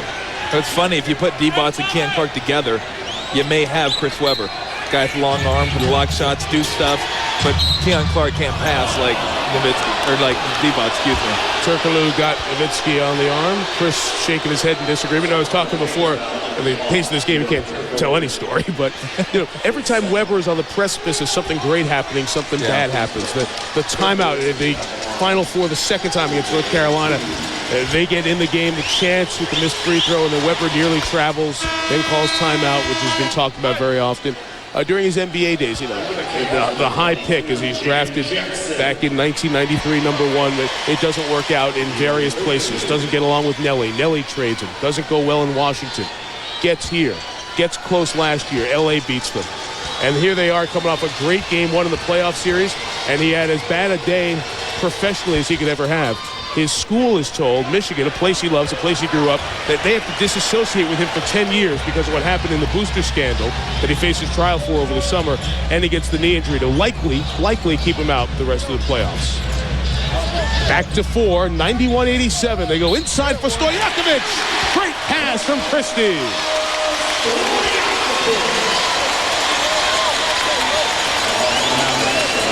And see Stojakovic working the baseline right here. He's going to find a nice little cozy place to hide right there. The friends can't get over quickly enough. Get yourself to the free throw line. He can't miss 3 in a row. There's no way. All right. There you have it. Hey now, he's 2 of 6 from the line. 4 misses in the game. He only had 4 misses in his prior 7 playoff games this year. The 12th best shooter in the league. Missing a couple of easy ones. 6-point sack lead. LaFrentz came to the goal, but didn't catch it. Nash just looked like, come on, man. You can't do that. Christie, Stojakovic will get a chance to make some more. Nowitzki with the foul. You can't miss 4 in a row. There's people out there that are Kings fans going, shut up. It's enough. I'm telling you. You will see me with ABBA's greatest hit collection in my car before you see him miss. In fact, I will go out and buy ABBA's greatest hits if he misses his free throw. And I will play it on the way home. Oh, thank you. I was thinking, take a chance on me. That was the first ABBA song that came to mind. Look at this. And this is 6 free throw attempts, and you can't win.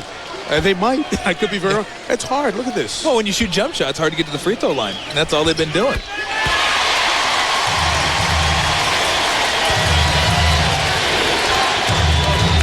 has been one-sided for Sacramento all 3 games shooting free throws. Well, Nowitzki's head hit the ground and Stojakovic fouled him. Nash also hit the deck. Well, I'm surprised they haven't gone a little bit more to the pick and roll with Nash and Nowitzki.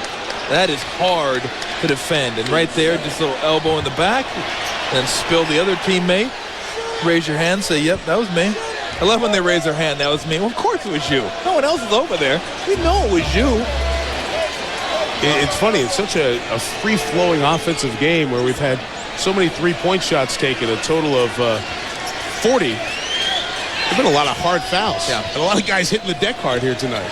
Well, they're getting after it. And I would say, I'll give you the old cliche and say this is a pivotal game, but I think every game in the playoffs is a pivotal game. Everybody getting the sneakers out, the squeegee out, Joey Crawford getting in there. But they need to get back. I'm surprised they haven't gone to the Nash Nowitzki pick and roll a little bit more, because that's one of the more difficult things to stop in the game of basketball nowadays. Both guys can shoot, both guys can handle, and a lot of times they'll reverse it and have Nash come set a pick for Nowitzki, which is even doubly difficult because you never see that. Jackson there defensively to deter. Van Exel got Christie in the air. Nick off the window. That's 5 in the quarter for Van Exel, who had a great scoring second quarter, now has 22 points here on the night. He had 13 in that second quarter. Christie rising up. Good weak side rebound by Stojakovic. What a game for Peja. He has 33 points, 4 rebounds, 3 assists. Nash. Nothing.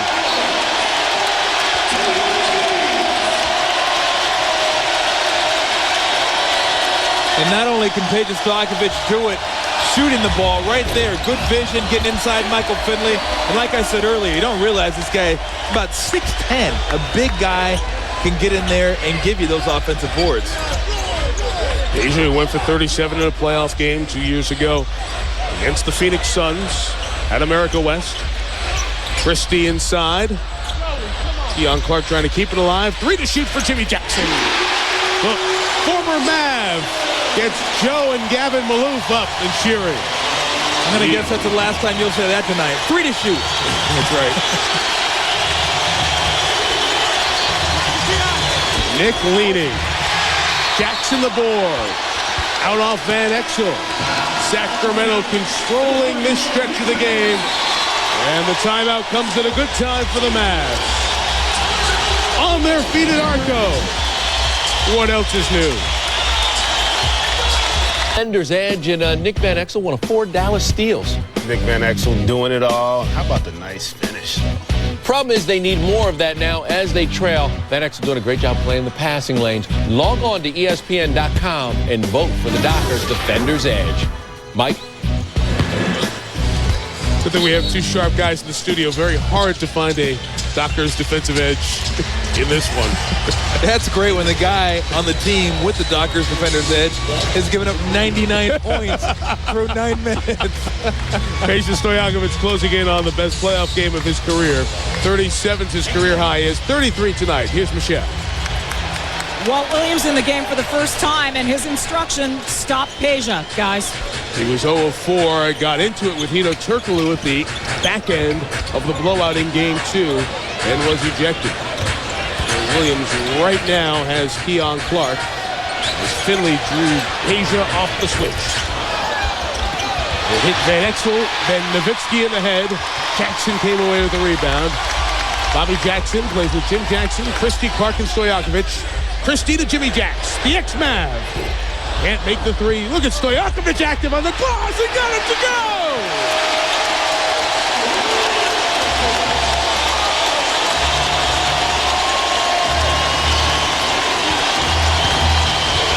Van Exel draws 2. Williams' first shot. A miss. Nash saving in front of the Michigan State sweats-wearing Mateen Cleaves on the bench. Van Exel on the take. 7 in the quarter for Nick. Maybe it's Mateen's lucky set of sweats. It better be. Or he was listening to One Shining Moment coming over. The leader, the heart and soul of Tom Izzo's championship team from 3 years ago, turned over as Christie and Jimmy Jackson played the 2-man game. Nash 0 to 50 in 2.2. And that's goaltending. Count it. He covered 50 feet in the blink of an eye. 8-point game. It's like a quarter horse. Let him out of the gate and he was gone. Of course, it always helps when weak side defenders are looking up in row 115. He just run right up their back. Dallas going to need some defensive stops. Sacramento's half-court offense has been very good here in half number 2, trying to take a 2-1 series lead. Bobby Jackson doing it alone. What a complete game he's had for a guy with a broken bone in his face. 12 points, 8 rebounds, 4 assists for Bobby Jackson. That was called. Free shot on Stojakovic. Bibby comes back in with 4 fouls. Foul on Peja was his 4th. Well, you watch him run that pick and roll, and usually they run the pick and roll and try to post Nowitzki. Well, that time they ran the pick and roll, and Nowitzki just went over to the weak side. By the way, Tom, when Bibby went out earlier with 4, Nash connects. Bibby went out with his 4th. Sacramento was up 7. He comes back, they're up 10. So when Nash was on the bench with his 4 fouls, Dallas was -7. When Bibby was out, the Kings were +3. Speaks to what Don Nelson was talking about. Yes, the Weber injury is so devastating to them, but he feels Sacramento's a deeper team and can balance it out a little bit better than other teams would. Jackson missed. Bibby hit the deck hard. Nash is 5th. Well, it helps when you can plug in the sixth man of the year. Sure, Bibby's okay as he came down hard. Nobody's feeling 100% this time of the year, but remember all these bumps and bruises. Adrian Griffin, Nash here, Bibby here, I should say. We go back-to-back. Game 4 starts in less than 24 hours. Jackson around Van Exel, wrap around Clark.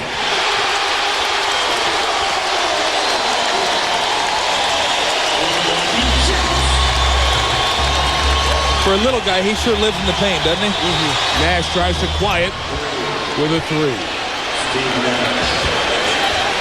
That's the great thing about Dallas. They can go cold for 4 minutes to get down 12, and in 2.5 minutes, they can be right back in your face. Remember SportsCenter on as soon as we're done. Here in Sacramento, 10 to shoot. Bibby launching. There's out off Sacramento. Mavs ball.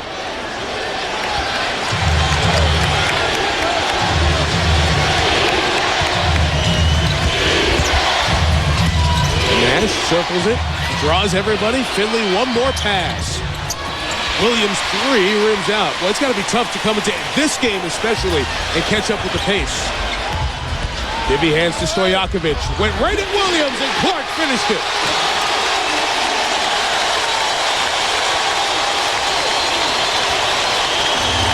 Keon Clark, 11 points. He hasn't missed a shot tonight.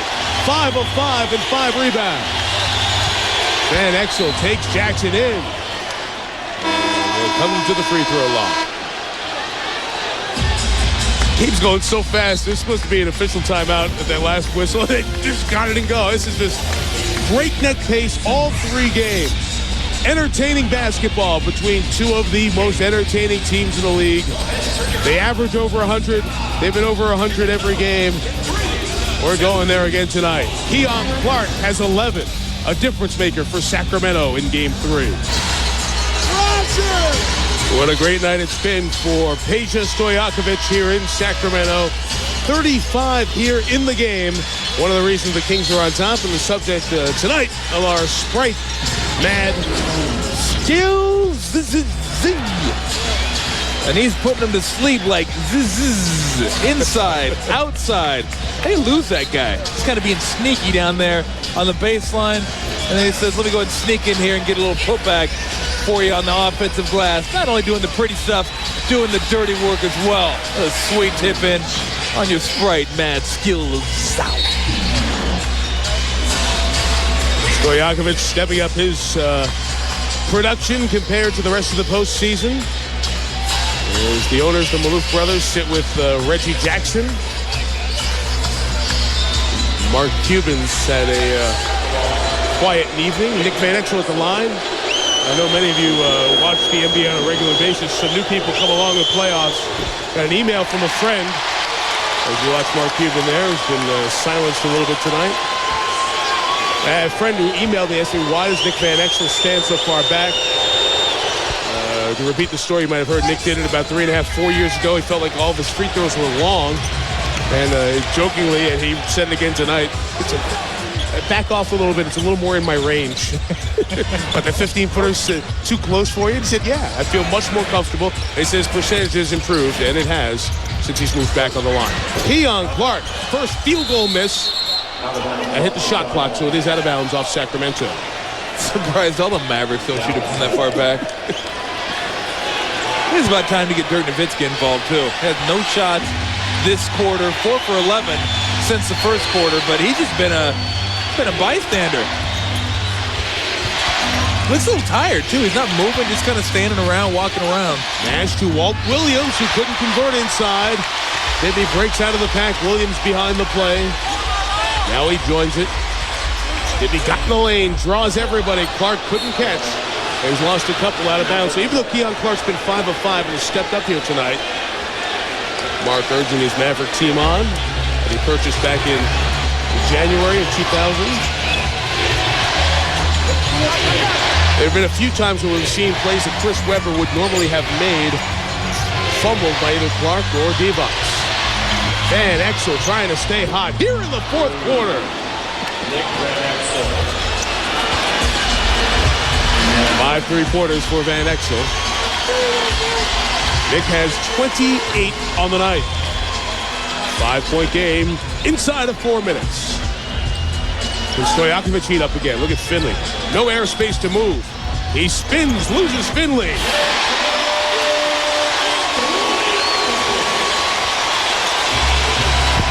You want to know how to be an all-star? Be able to hit shots like that. That's a tremendous defense. Nash all the way. Jackson comes over defensively and fouls. The Dallas point guard. And Michael Finley, you could not do any better than Michael Finley did here defensively. Right up in him, not going to let him shoot, going to make him put the ball on the ground. Chest to chest, arm on the hip a little bit, spin with him in your face, mouth. Doesn't look like the guy who ended the regular season 3 of 27 shooting threes, does he? One more coming for the third best free throw shooter in the NBA this season, Steve Nash. Goes to show you how good these guys are. That when you're a great offensive player and you get things going, it's hard for one guy to stop you.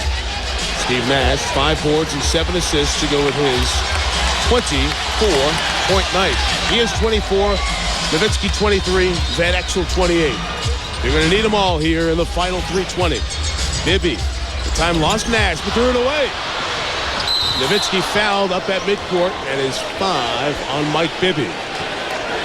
See the SportsCenter bottom line coming in. A good chance to remind you that SportsCenter comes up right after the end of our playoff doubleheader. Earlier in Game 1, Philadelphia won its first game of the series, beating Detroit 93-83. Here's Sacramento trying to take a 2-1 edge in the best-of-7 Western Conference semifinal. Nowitzki makes his first shot of the quarter.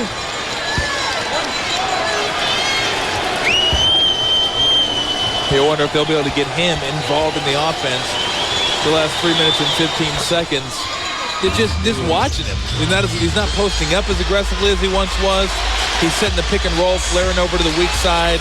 We'll see if they can get him incorporated in the offense the last 3 minutes of the game. He was 5 of 7 in the first quarter, 4 of 11 from the field since.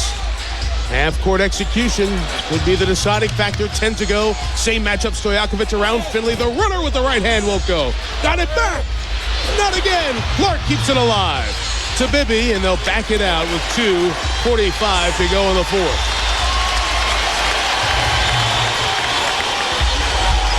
Same place. They love this matchup. Clark's going to help. Does it on his own. Van Exel goes up and gets it. A 3 can tie. Nash squares the game at 109.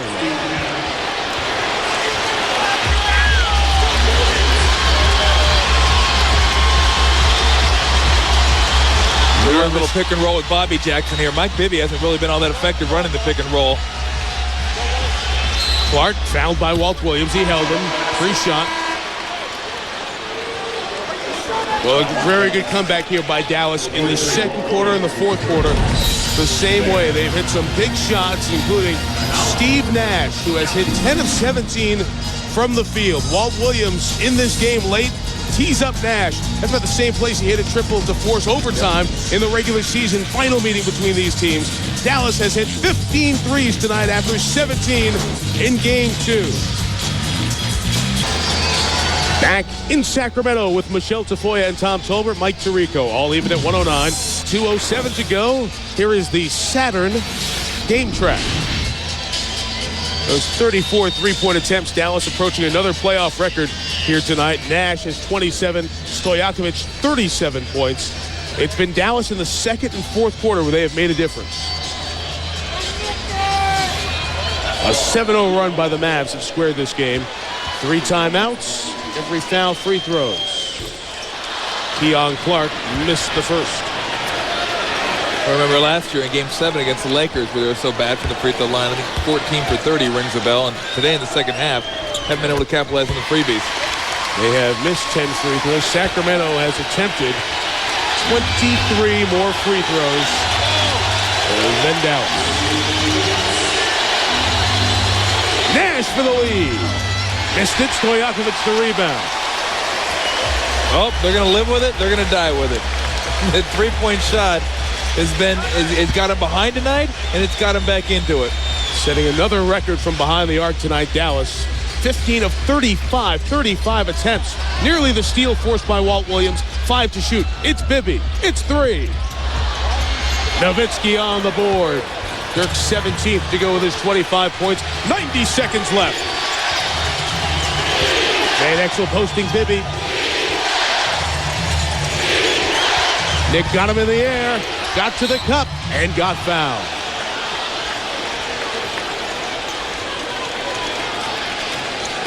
You can follow the NBA legends on NBA.com with the Love It Live playoff tour. Paul Silas, the former New Orleans Hornets coach, will be coaching somewhere undoubtedly in the 2003-2004 season. Of course, a legend, former teammate of Nelly. Van Exel squares the game at 110. And this is one thing this team does well, is shoot free throws. They may not shoot a lot of them, but when they get up there, they make them. Led the NBA this year in free throw percentage. Second best ever to the 90 Boston Celtics. Back-to-back 30-point games for Nick Van Exel, who had 36 in Game 2. Best game of this series. We've had 2 blowouts. Now we've got a tight one. Dallas 111, Sacramento 110. Kings ball when we come back. Back here in ARCO, Dallas has shot 57% from the field in fourth quarter, making a big impression as they try to win a game on the road and take a 2-1 series lead here in the best of 7. See, the Mavs have been hot in the second and hot in the fourth, and the big reason is Nick Van Exel, who had a 13-point second quarter, equaling it here in the fourth. Now you can just see him getting off defensively, taking it all the way for the left, and it's just his will to win, his will to play. He's never afraid to take a big shot, won't pass up a shot, and he can create his own shots. He's been doing it from the outside, doing it from the inside. You see right there, that's just something you just rise up and shoot over somebody, and he's not afraid to take those shots. Obviously a non-starter, but he did have good minutes in the first and third quarter. He had 2 points in the first, 13 in the second, 2 points in the third, now 13 here in the fourth. They come with Raja Bell defensively for Walt Williams. Vlade Divac back in the game. I would look for him to get the ball down on the low block. If you don't double, he can shoot that rolling hook going into the middle, and he's a great passer off the double teams and the pick and rolls. Nowitzki will get him. Bobby Jackson matches up on Raja Bell. Finley tries to deny airspace to Stojakovic. Here is Divac. Looking, waiting for cutters. They clear the lane for him. Vlade across the lane, pitches out. Bibby up top, triple. It's good!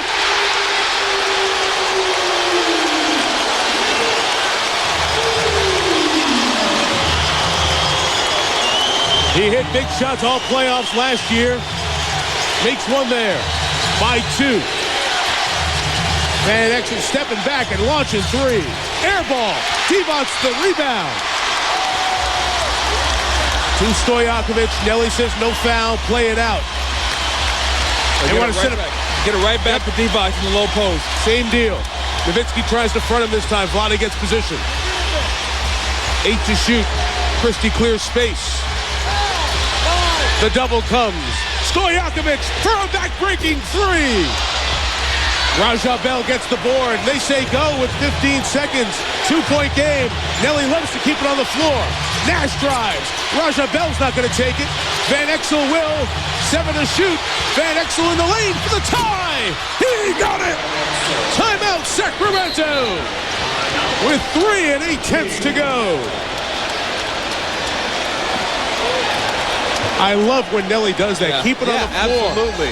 Absolutely. You don't give the other team time to set up defense, time to set up some sort of scheme.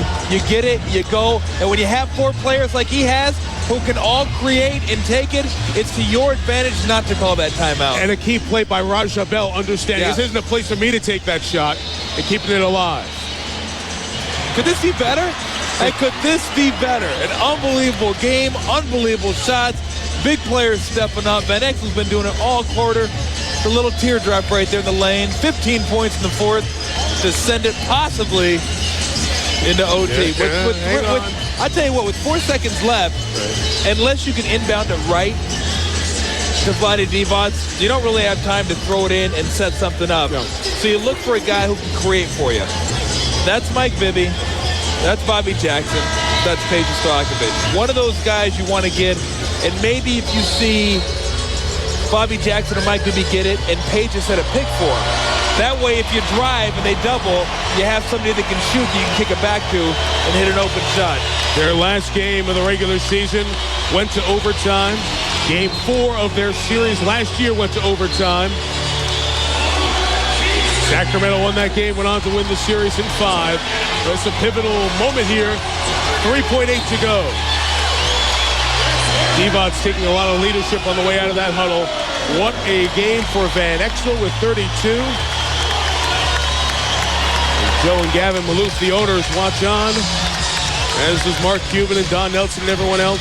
Kings have 3 chances to stop it. The Mavs just 1. Christie will inbound. He has Bibby, Divac, Stojakovic, and Bobby Jackson. You cannot leave Stojakovic in this situation. You got to be on him. Raja Bell guarding Bobby Jackson. Finley will try to deny Peja. Nowitzki, Nash, and Van Exel. It's Bibby in the corner for 2. Off the rim. It's tipped up. Christie got it up. No good, and we will go to overtime. I think that would have counted if it would have gone. He knew he had no time to reset. Well, they did it once in the regular season, once in last year's Western Conference semifinal. They'll do it here. Overtime is next. The NBA playoffs on ESPN. Good late-time performances. Divac kicks it out to Bibby to put Sacramento on top with 1 minute left, and the nervous fans at ARCO waiting to see if their Kings were going to lose a home game without their star, Chris Webber. Felt a lot better when Bibby's triple went in. But after an exchange, Nick Van Exel gets it back. No timeout by Nelly. Van Exel gets in the lane, creates part of his terrific fourth quarter where he scored 15, ties this game, and we are going to overtime. They split, as you see, in overtime this year. And the tip controlled by Bibby. Well, if the trend holds, this should be a Kings quarter. They've owned the odd quarters, and Dallas has owned the even quarters. On the French, fans thought it would be Nash's 6th. It is on the French, and he has fouled out.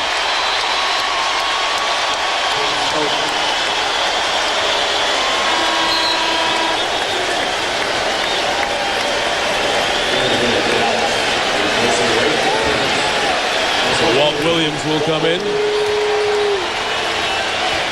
The French takes a seat. We have not seen Sean Bradley at all in action tonight. I would try to run as much stuff as I could through Vlade Divac. Well, they were good in the half court. Right now he's got Walt Williams on him. He can't guard him. Divac faking, taking, making. Too big for him. But now you got to take advantage of who's Vlade going to guard defensively. A 3 from Finley. A little defensive confusion there. Christie didn't get over defensively. Well, that was just bad recognition. You know what they're looking for. You've seen it for 48 minutes. Bibby looked at the line. Short on 3. Jackson chased it down. Hoisting. Side of the glass. Nowitzki looking to get going in the OT. Hasn't taken many shots at all since halftime. Oh, it'd be tough to ask this guy to get his rhythm back. 3.5 minutes left to go in overtime when he didn't even shoot hardly at all in the fourth quarter. His first shot since the third quarter. There it is, Nowitzki defensively this time on Divac. Didn't get it to go. Nash pushed Williams. Nobody has him. Good recovery defensively as Bibby sprinted back. Got to play in that free safety position as the point guard should. Well, I think he got confused because when you think of Walt Williams, you certainly don't see a center, but that's who's guarding him. Nash almost lost the handle.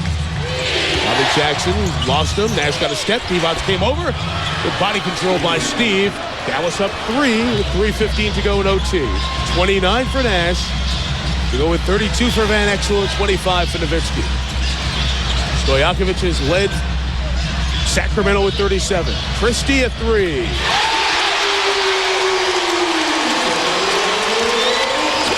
Big shot as his confidence has returned a little bit from the outside here tonight. All even at 118. Each team has 5 overtime points. Mismatch underneath. Finley with Bibby. Williams gets it to Finley, and he attacks the rim. The Wizard coming in, creating a little offense.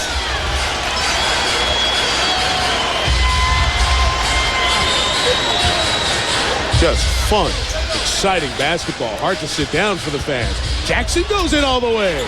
Missed it. Divac did not.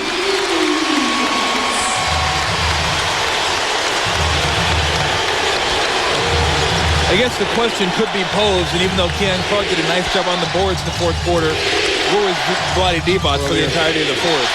Williams going to take a 3 and knock it down. Walt Williams, a big triple. Fear the turtle. The former Maryland star. Divac lost the handle, and Finley takes it away. Nash is pushing the bounce for Van Exel. Keeps it alive to Nowitzki. Can't get that shot to go. So out of rhythm. Oh, why take a layup when you take a jumper? Already 90 seconds left in a non-stop overtime. A 3 for Christie again. That's the first time Chris Webber smiled in 2 days. Everybody up. All even at 123. Nowitzki cutting. No whistle. Stojakovic the board. Well, he can post him up. Somebody's going to have to come over and help him, or it's back him down. He's doing it across the lane, and the foul is called.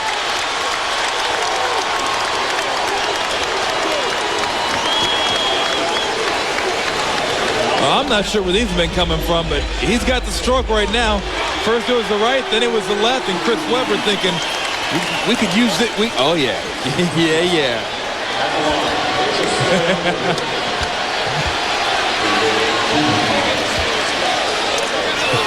Stojakovic, 4 of 8 at the line before that one.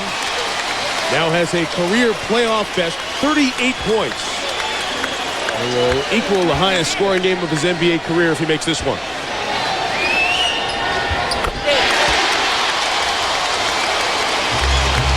Sacramento by 2.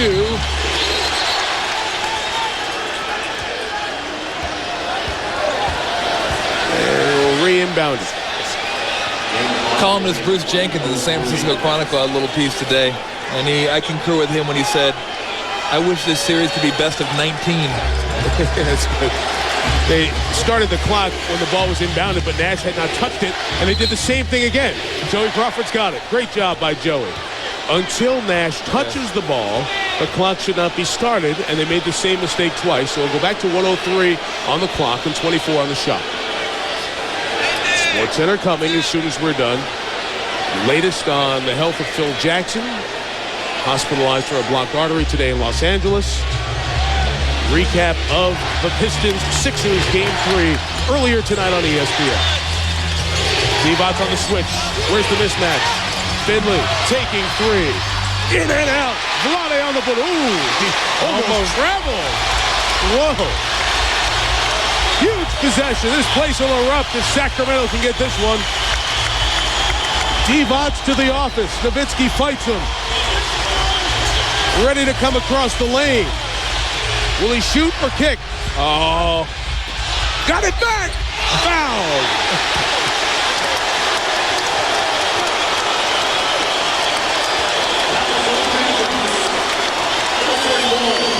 Just when you think he's going to go with that hook, he gives you a little okey-doke spin. Whoop. Back, up and under. Nice pump fake. Good help defense coming over. And just nice staying with it and getting yourself to the free throw line. Now you got to make the free throws to make it count. 6 of 10 at the line, 16 of 20 coming into tonight during this playoff run.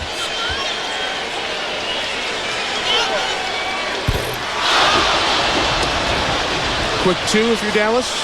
Oh, yeah. No, even if if you're down 3 right here, what you want to do is get dribble penetration, kick it out for 3, and then they'll just fire it from there.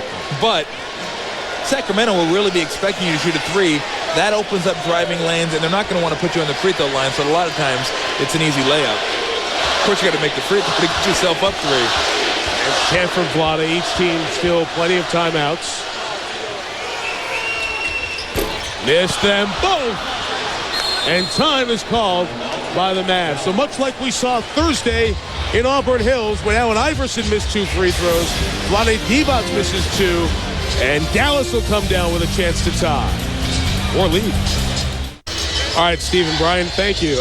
I guess hold all tickets from the Derby is about a week too late, huh? On the reset here, Kings can stop it 3 times. Mavs 2. Kings do have a foul to give here in OT.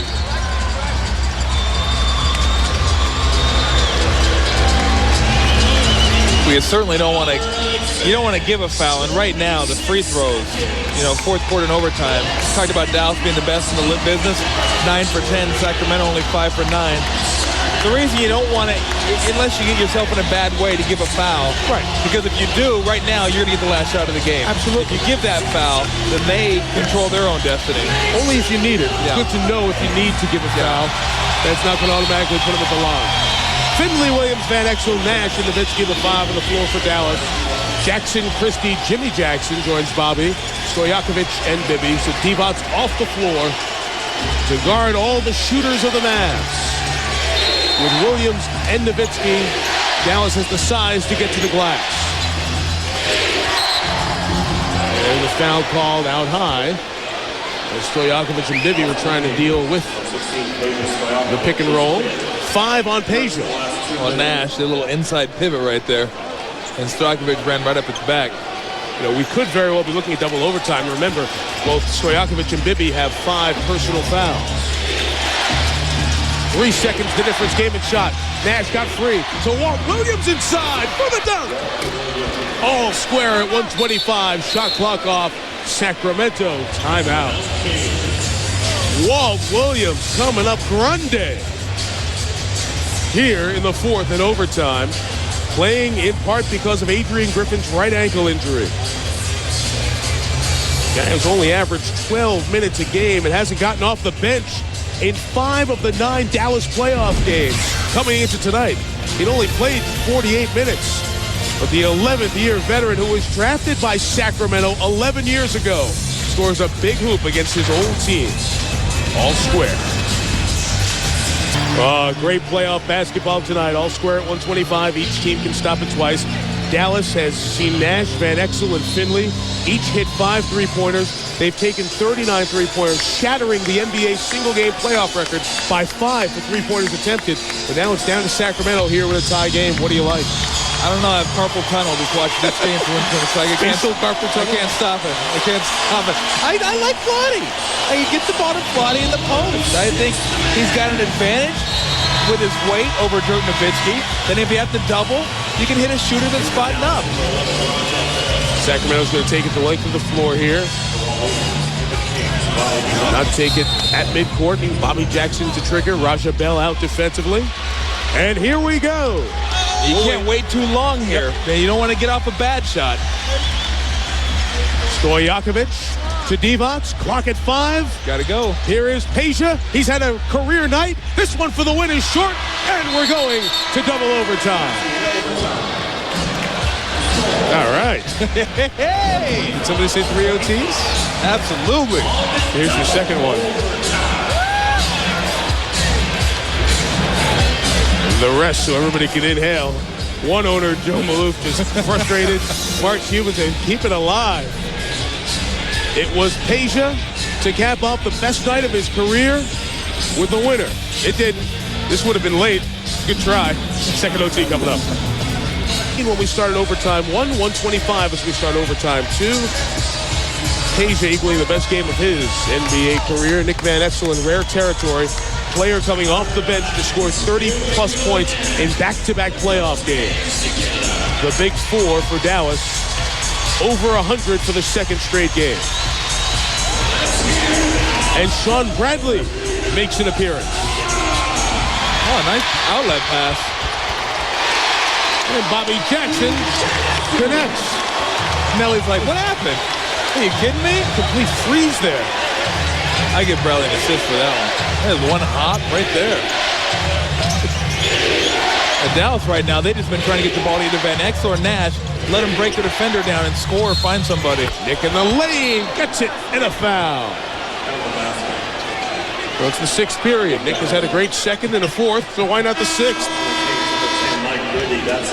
And Bibby has fouled out, so Mike Bibby is gone.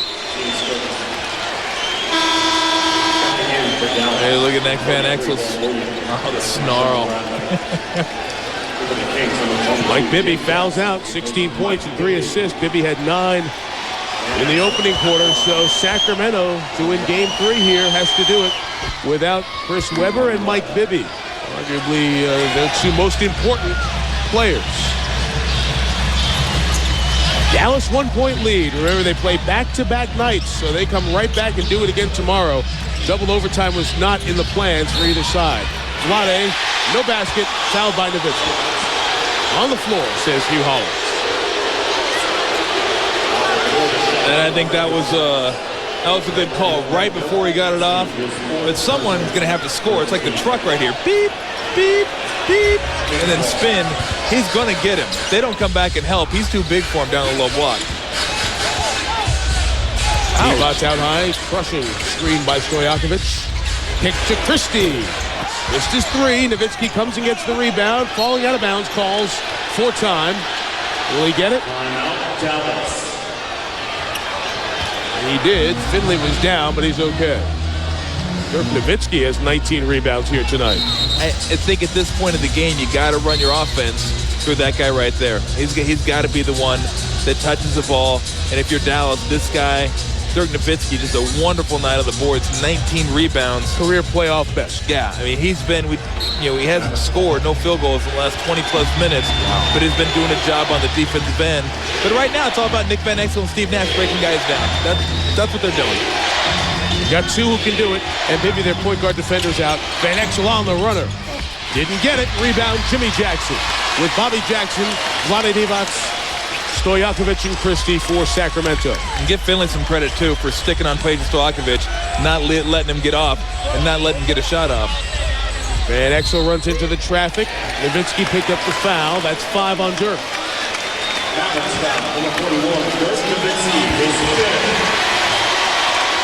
Nowitzki and Nash each have 5. I'll give Vlade Divac a little credit on that one for holding him off. Stoned him. Vlade's saying, he has 5. Give me the ball. You got it. Help's coming. Over Nowitzki off the window. Sacramento back on top. 20 and 10 for Divac. A high pick and roll. You got to make sure you get back to this guy because he can shoot it. Williams comes right to the goal. Underneath. Scoop shot by Williams. This one's had it all. It really has. What we expected from this series, don't get it till game 3. Sacramento, a terrific effort without Chris Webber.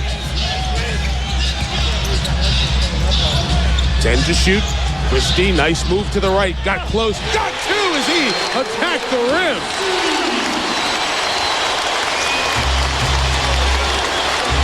Let's not let this one end. Let's keep it going. Stay here till 2 in the morning. Till everybody fouls out. You don't have to work the back-to-back. They do. Nash goes all the way over. Jimmy Jackson! Nash! He has 31. Van Exel has 35. Stojakovic is 39. 5 lead changes in this overtime, and we're only halfway through. Overtime 2. Divac's coming down. No foul by Nowitzki. Jackson off the window. Gives us another lead change. Come on! Nelly says, go get him! Watching from 3. Williams again.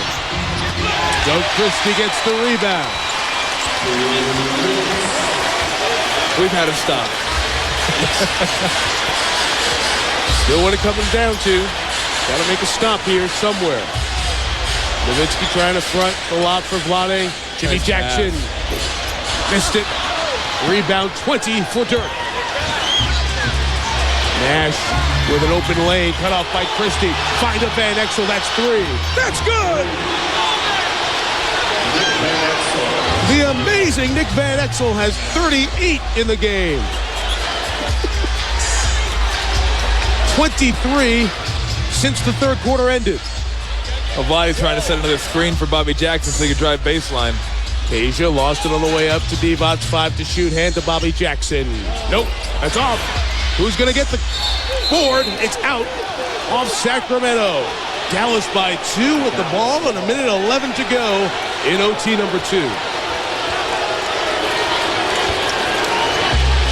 Well, they're really doing a nice job attacking Vlade Divac offensively.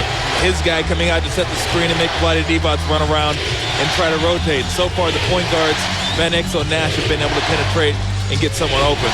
Walt Williams again. Will he hit this 3? Yes, he does! The Wizard! A guy who Maryland coach Gary Williams gave so much credit to because he stayed at that program when there was probation there and helped lay a foundation. A class guy who was here in Sacramento.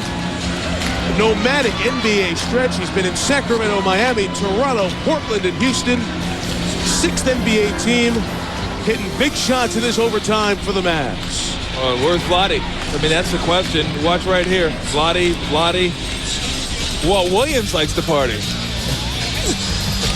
A huge possession coming up for Sacramento. The NBA landscape didn't really rock on October 18th when the Mavericks signed Walt Williams, but you never know. Guy who spent his last 3 years in Houston has been gigantic in these overtimes. Well, he's just teeing it up right there. Vlade setting pick and rolls. Vlade Divac guarding him right there. He tries to rotate Walt Williams, and then nobody coming out on the Wizard. And magically another 3. Getting it done in the overtime. 10 points. You see a guy who has not done much in the playoffs. As I mentioned, he was on the bench for 5 of the prior 9 Maverick playoff games. He's only played a total of 48 minutes. Huge possession for Sacramento here, down 5. Stojakovic at 3. He missed it, and Eduardo Najarro hasn't played in about a half, picks up the rebound and is fouled. So Najarro comes in and comes up with a very big play, and a 68% shooter will come to the free throw line. And he was trying to get rid of that ball as quickly as possible. That's why. First foul given in the last 2 minutes, or in the overtime, I should say. So no fouls there. Walt Williams comes back in for Najarro.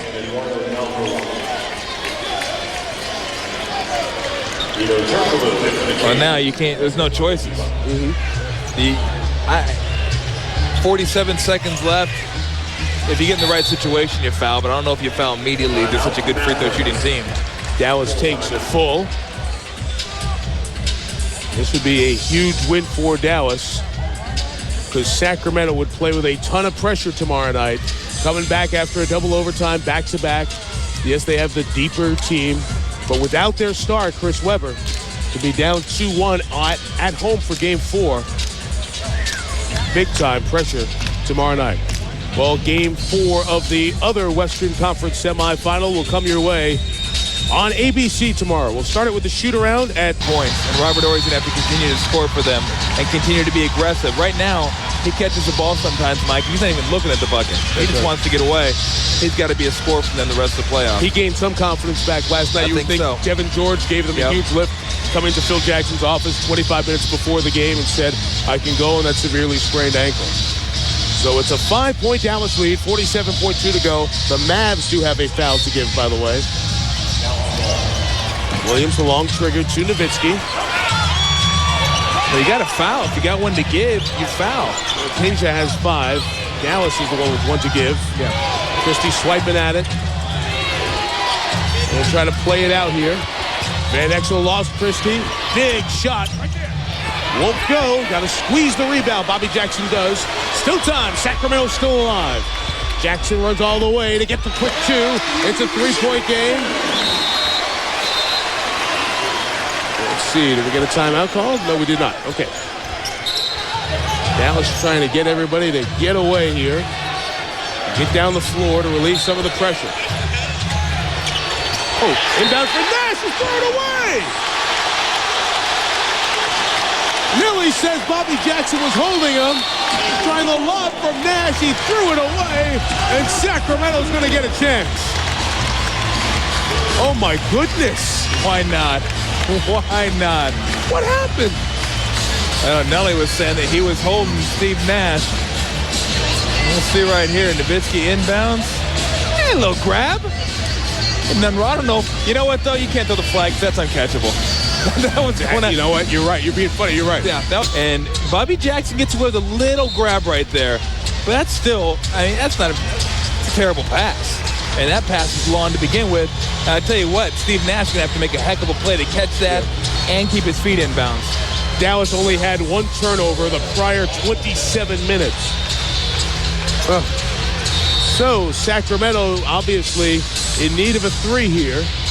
Well, you take it if you can get a good look at it. You can still drive in and foul. The only problem is if you're going to do that kind of thing with Dallas, there's really no one to foul. It's such a great free throw shooting team. But I'd say you catch it, you penetrate, and then see if you can find somebody open for three. Divac's out. Stojakovic, Turkoglu back in. Jimmy Jackson, Bobby Jackson, and Christie. Remember, if you're just joining us, Mike Bibby has fouled out. I wouldn't forget about Turkoglu either. Shot clock is off. 20 seconds to go. Sacramento needs a three to tie the game. Who's going to take it? They switch with Stojakovic. Bobby Jackson goes to the hole. Didn't get it. Jimmy Jackson on the follow. It's a one-point game. Now can Dallas inbound it this time? They find Nowitzki. Got to get somebody. Van Exel running, and they foul Nick. They come to the line with 8.4 to go. 4 of 5 on the night at the line. 38 points for the game. A 76% shooter on the season. Van Exel with that unique free throw style will get a chance here for two. Sacramento does have a 20, so they can advance the ball in midcourt if he makes both. And the only trouble you run into here, if he makes both, they can foul before you get off a three. 39 for Van Exel. Backs off the line, so it's more in his range.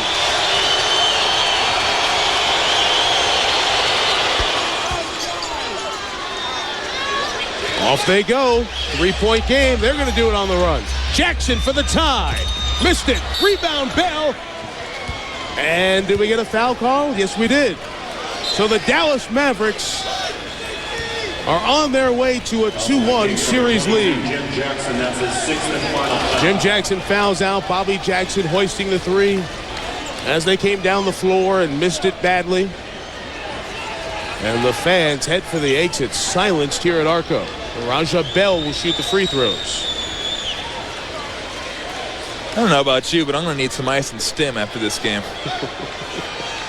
Well, these guys certainly will. To come back here tomorrow. Nelly comes over and has a word with Raja Bell as he's whistled back for his free throws. Bell is 3 of 6 at the line here in the playoffs. None of them coming at a time more important than now.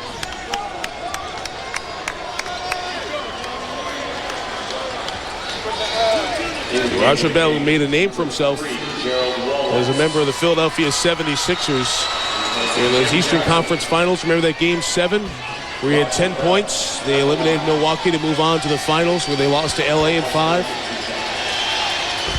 Makes the big one there to shut the door on Sacramento here. What a big win for the Dallas Mavericks. Missed it. Turkoglu gets the rebound, flings it, and it is all over. The Dallas Mavericks take a 2-1 series lead in double overtime, 141 to 137. They get 116 points from their big four. Van Exel had 40, Nash had 31, Nowitzki 25, Finley 20. And tomorrow